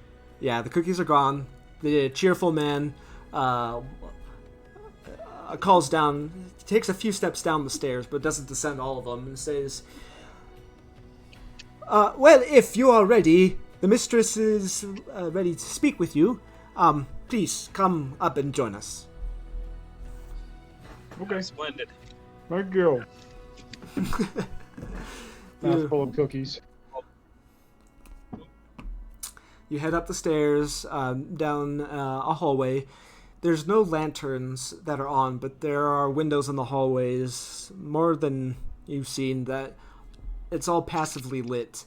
The silvery light from the cloudy sky is enough to illuminate this whole space. Carpet up here, nice finished walls. There are a few more paintings and those small, like end table type drawers and furniture that are just like placed in the middle of the hallway. Apparently, rich people always just like to have more and more tables and drawers just everywhere. And leads you down the hallway to a set of double doors. And he opens the door, steps inside. You see an office space, but very nice furnished office space. The desk is smaller than other desks that you've seen or would expect in such a place, but there are windows everywhere. Most of the walls, at least on one side, is just finished glass to let in all of this passive light coming in. Hardly any lanterns. There are many curtains, but they are all open at the moment to let in the light. And seated behind the desk, you see a very thin, spindly woman. She looks to be in her middle age. Her hair is pulled back tight in a rather large bun with one of those kind of bronzish decorative headpieces that the nobility typically wear within the empire. She's done up, total presentation, nice clothes. Sits down, and as you all enter, she gives a quick smile and says, welcome. Well, I understand, and she gestures to take a seat, that you're here on the business of the little problem that we've had for some time now through the Ivory Hall. Is that correct? That's correct. You got a bit of a problem with critters. Well, it's been more of a nuisance more than anything. They've been around for a number of weeks at this point.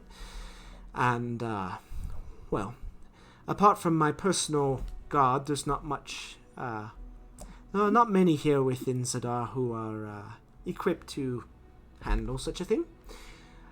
Judging by your presentation, you look like you're just the people I'm looking for. Yeah, well, we believe we can help you with your problem. What do you know about these creatures? Well, myself, I don't know too much, only that they are uninvited, and I wish them to be gone.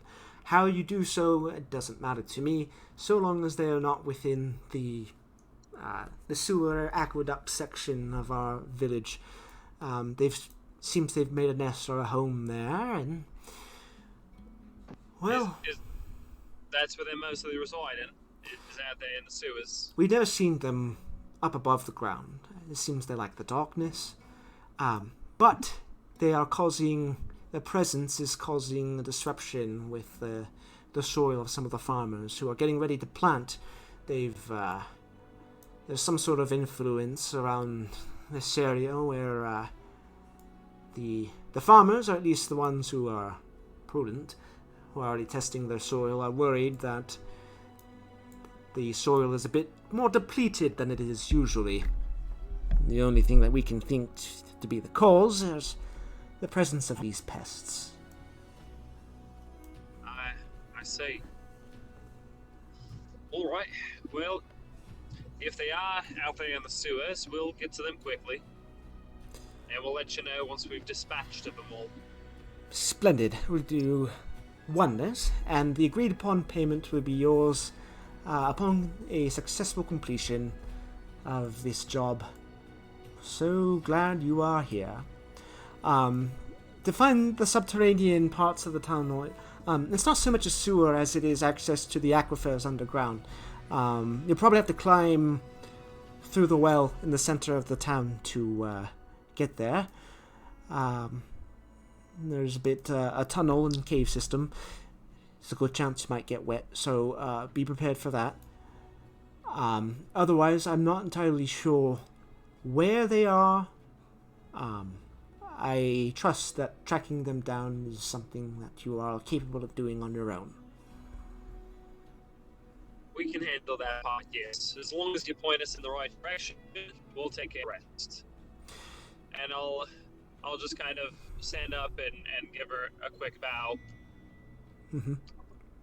She smiles, and as you're... Go ahead. And with that, I'll just kind of gesture for the rest to kind of get up. Okay. I will follow. She says, the one final thing. The area of the farmland that has been affected mostly by this is the more northwestern part of the village. Perhaps that might give you some sort of starting point to look. The northwest? Yes. All right. Well, mate, we might want to start there then.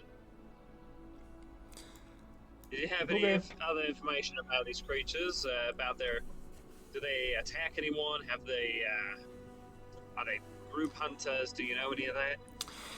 Well, considering as there is a rather large number of them, they seem to be fairly weak on their own, but I wouldn't want to be swarmed by them.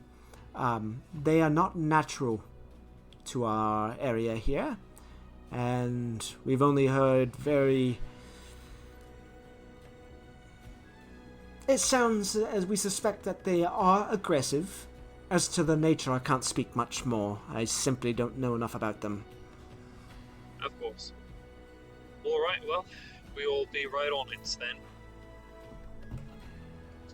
And, yeah, I'll give her another bow, and I'll say, unless there's anything else, we'll be on our way. That will be all. Thank you. All right. Thank you. And, I'll get up and start walking out.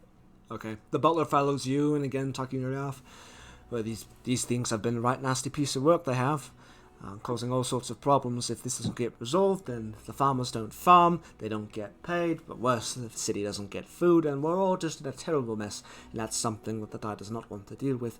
So, everybody wins here. This is fantastic. We're so glad that you could be here. And he just goes on.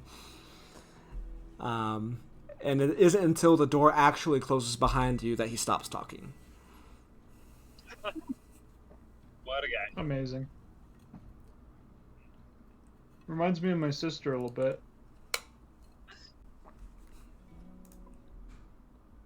Right, well. Not the belly, just the talking. Okay, let's find that well, yeah? To the city center then. Okay. Okay.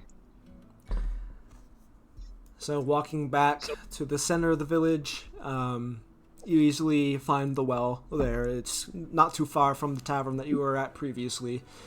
It does have like a board, like a door that's placed over it, just because it is the winter. But that's not too difficult to open and get inside.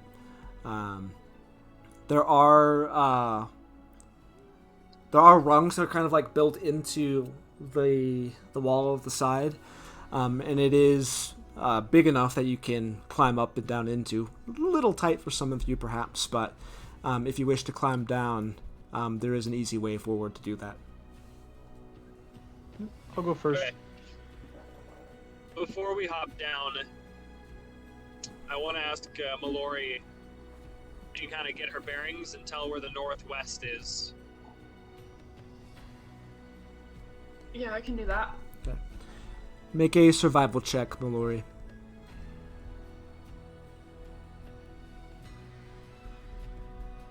16. Perfect. Wasn't a hard DC, but the sun isn't shining, so you're just going off past history, the way you came from. You do get a fix on the northwest, and you keep tabs on that as you all begin climbing down. Ilea will cast light. Where do you want Ilea to cast light on so that Mallory can see? And Varys. What if she just casts it, cast it on one of the beads again? What was that? You were a bit choppy. But One of the ball bearings. Okay. So she's... yeah, one of the ball bearings. Okay, so she'll just hold it. And as you're kind of climbing in, Aliyah does say, well, this is a bit a nice change of pace. And you begin climbing down into the aquiferous, I don't know if that's a word, aquiferous landscape. With the light shining, you hear the sounds of water kind of dripping. There does appear to be the sound of a faint trickle coming from somewhere. The where you step off to doesn't go further down. The well itself, with the bucket and pulley, goes down further, but the area is much smaller. Don't climb down there, but there is a shelf, and this kind of cavernous area opens up before you.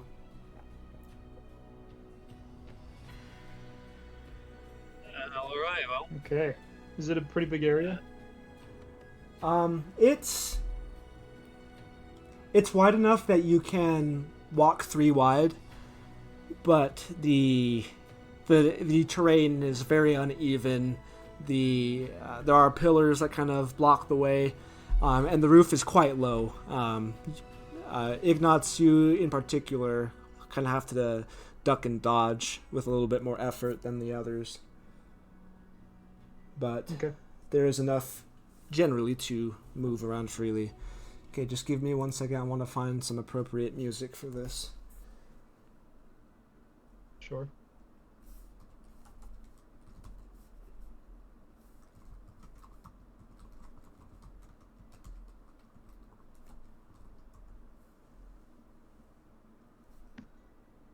Oops. I thought I had one bookmarked, but I can't find it.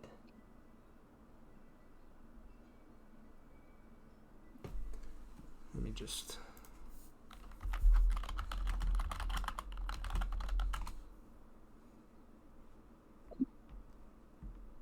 Oh, this will work. Okay. There we go.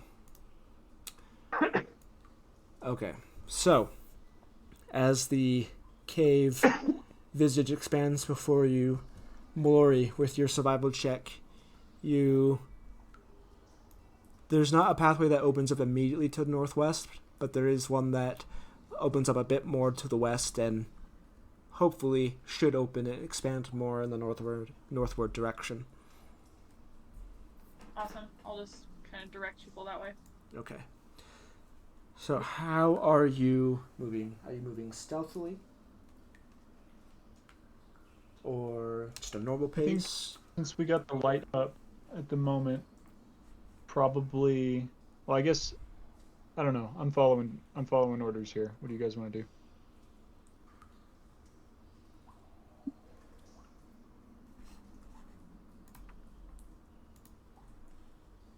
I think up to this point, I'm also just kind of seeing what everyone else is doing.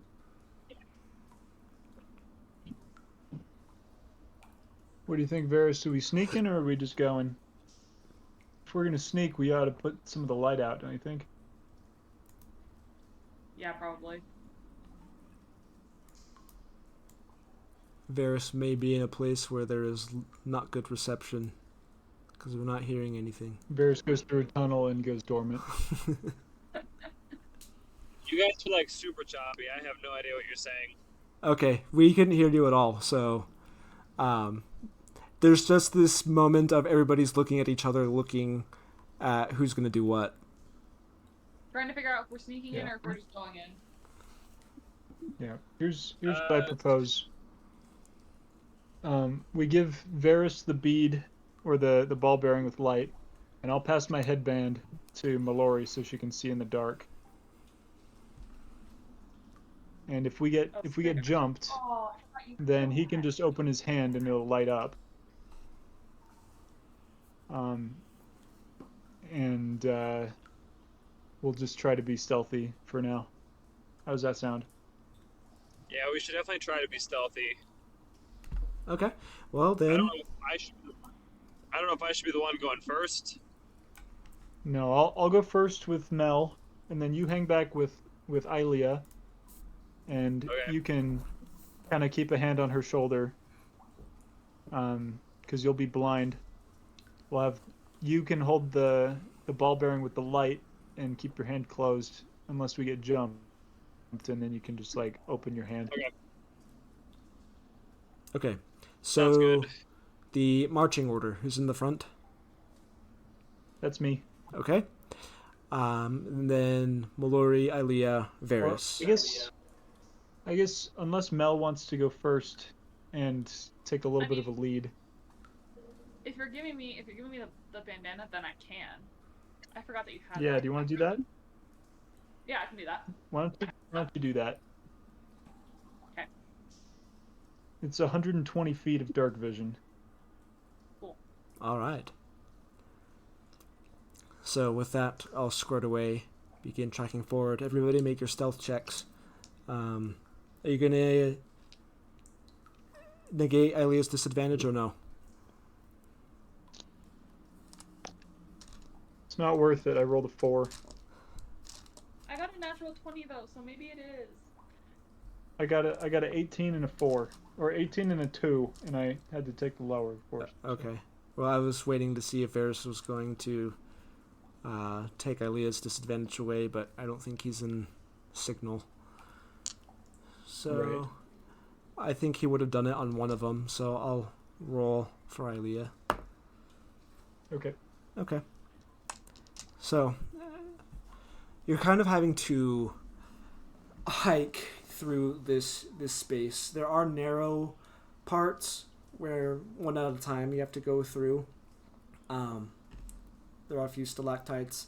There are some puddles and some trickles of water, and you can hear that there must be some sort of reservoir or underground lake somewhere nearby, probably fed by the river Nadabal. But as you're kind of moving through, you begin to hear skittering sounds. Yep, we've lost Varys, so we'll continue. You begin to hear skittering sounds and almost like squeaking sounds, like a mouse, but a very large mouse. And they're coming Okay.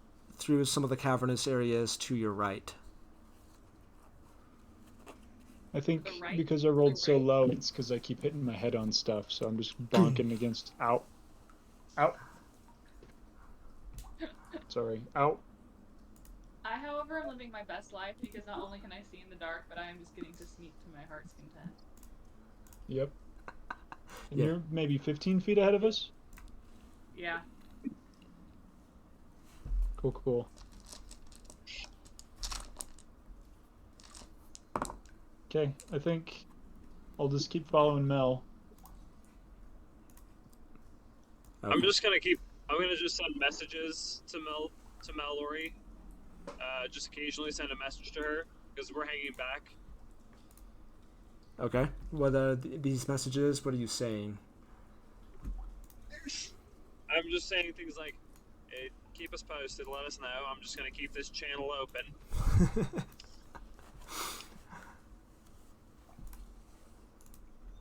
Cool. So is there like a turnoff to the right that it sounds like it's coming from? So you get to a point where it kind of opens up a little bit, and there's not necessarily like a tunnel. It just kind of expands outward in pretty much every direction in front of you. So at this point, you could go to the right. And Okay, you would be kind of following the right side of this larger chamber. Okay, I'll message that information back and kind of start turning that way. Okay. Okay. I think I shoulder check a rock. Some of the I chips. cringe a little. Oh, dang it. That would work. Okay. as you're moving, you hear them.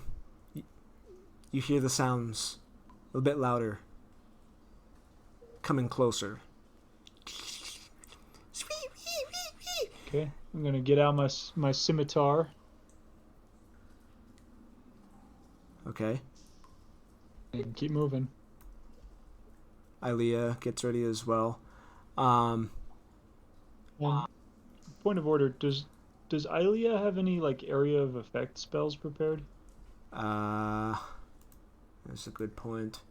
I technically Because if she has spirit guardians, that would be awesome. did not choose her spells today. Oops. She... Where's the spell book? There it is. And she can prepare 5, 6, 10 spells? Parker, how many spells can you prepare again? I forgot. It's 5 plus your wisdom modifier. For a cleric? Yeah, full caster, so 7. Isn't it? Yeah, it's your level plus your wisdom. Mm-hmm. So she can prepare 7.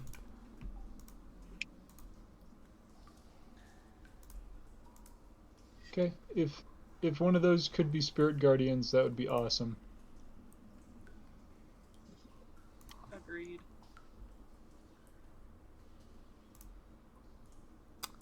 So that's... Doesn't need that one. We'll keep that one. Keep that one. That one. And she'll do... Always a classic. Okay. Okay, so she's got her spells ready. Mallory, as you're in the front in your dark vision, you see this shape. Roughly in the shape, almost like a womp rat, like from Tatooine. You see this shape kind of moving towards you. It's slowly creeping. It's not making a sound. And as you clock it, you see 2 more of them coming from behind, also approaching. And then they speed up. And they run towards you. They're surrounded her? They're not surrounding. She just sees this, but all of you hear this and the squealing sound as it sounds more than 3 of them are rapidly approaching all of your positions. So, all right. As you guys are kind of here in this space,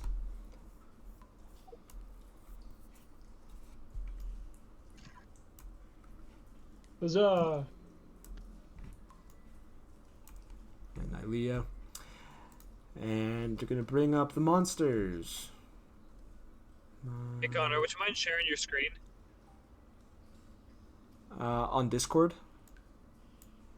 Yeah, on Discord. Yeah, I can do that.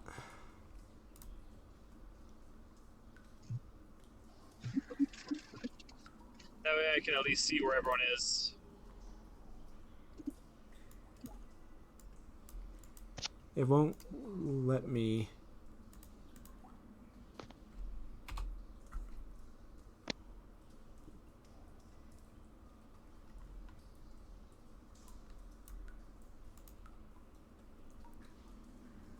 Share your screen. Go live. Okay. Is that better?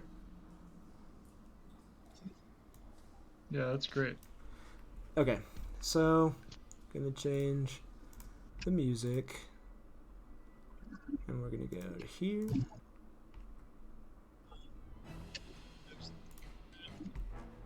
And we're gonna put the monsters in. The link. Never mind. Oh, because you guys don't have it, don't you? No.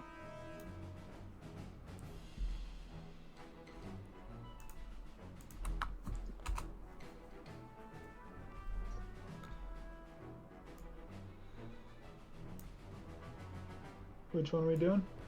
BO1.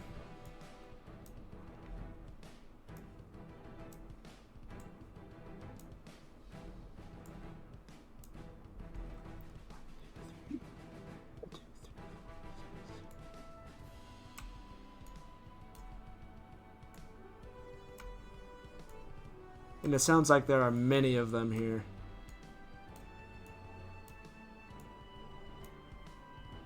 Can I still only see the 3 of them? I think I need to configure your lighting. Oh, so who's got the light right now? I do. It'd be great. Varys does. Okay, so let me configure that real quick. I always forget, is light 30 feet or 60? It's 30 feet. No, 20 and 20. 60 feet. 20 and 20. 20 and 20? Yep. Oh, okay. It's only 20 feet? It's 20 feet bright and then another 20 in dim. Oh, 20. Okay, I see. So is everybody able to see now? I also Yep. have 100. Right now I have more dark vision. Right, I'll change that. Yeah, normally I don't have any. Dark vision at 120. Yeah. Okay. So we're gonna toggle the combat. And everybody roll initiative.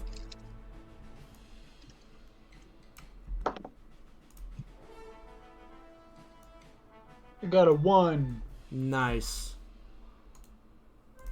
for a total of 3.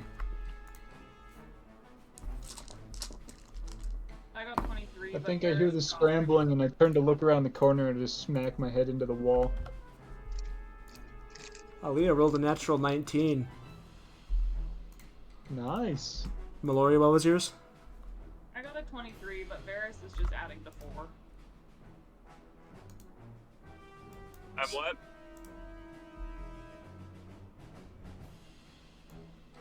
What's I don't know what to add to your initiative. oh? 2. Then he has a 6. Okay. You and me, buddy.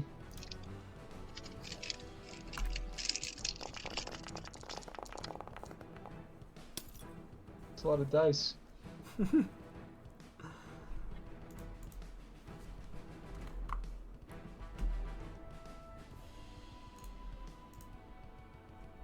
There's more though. Oh boy. Whoa! That's so many.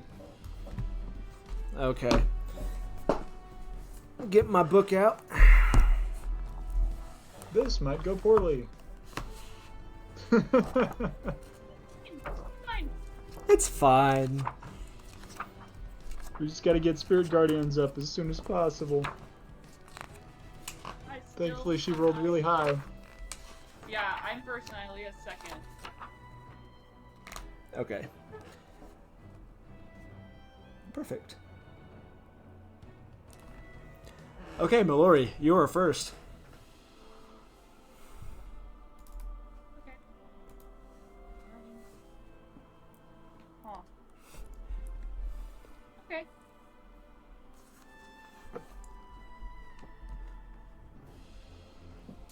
And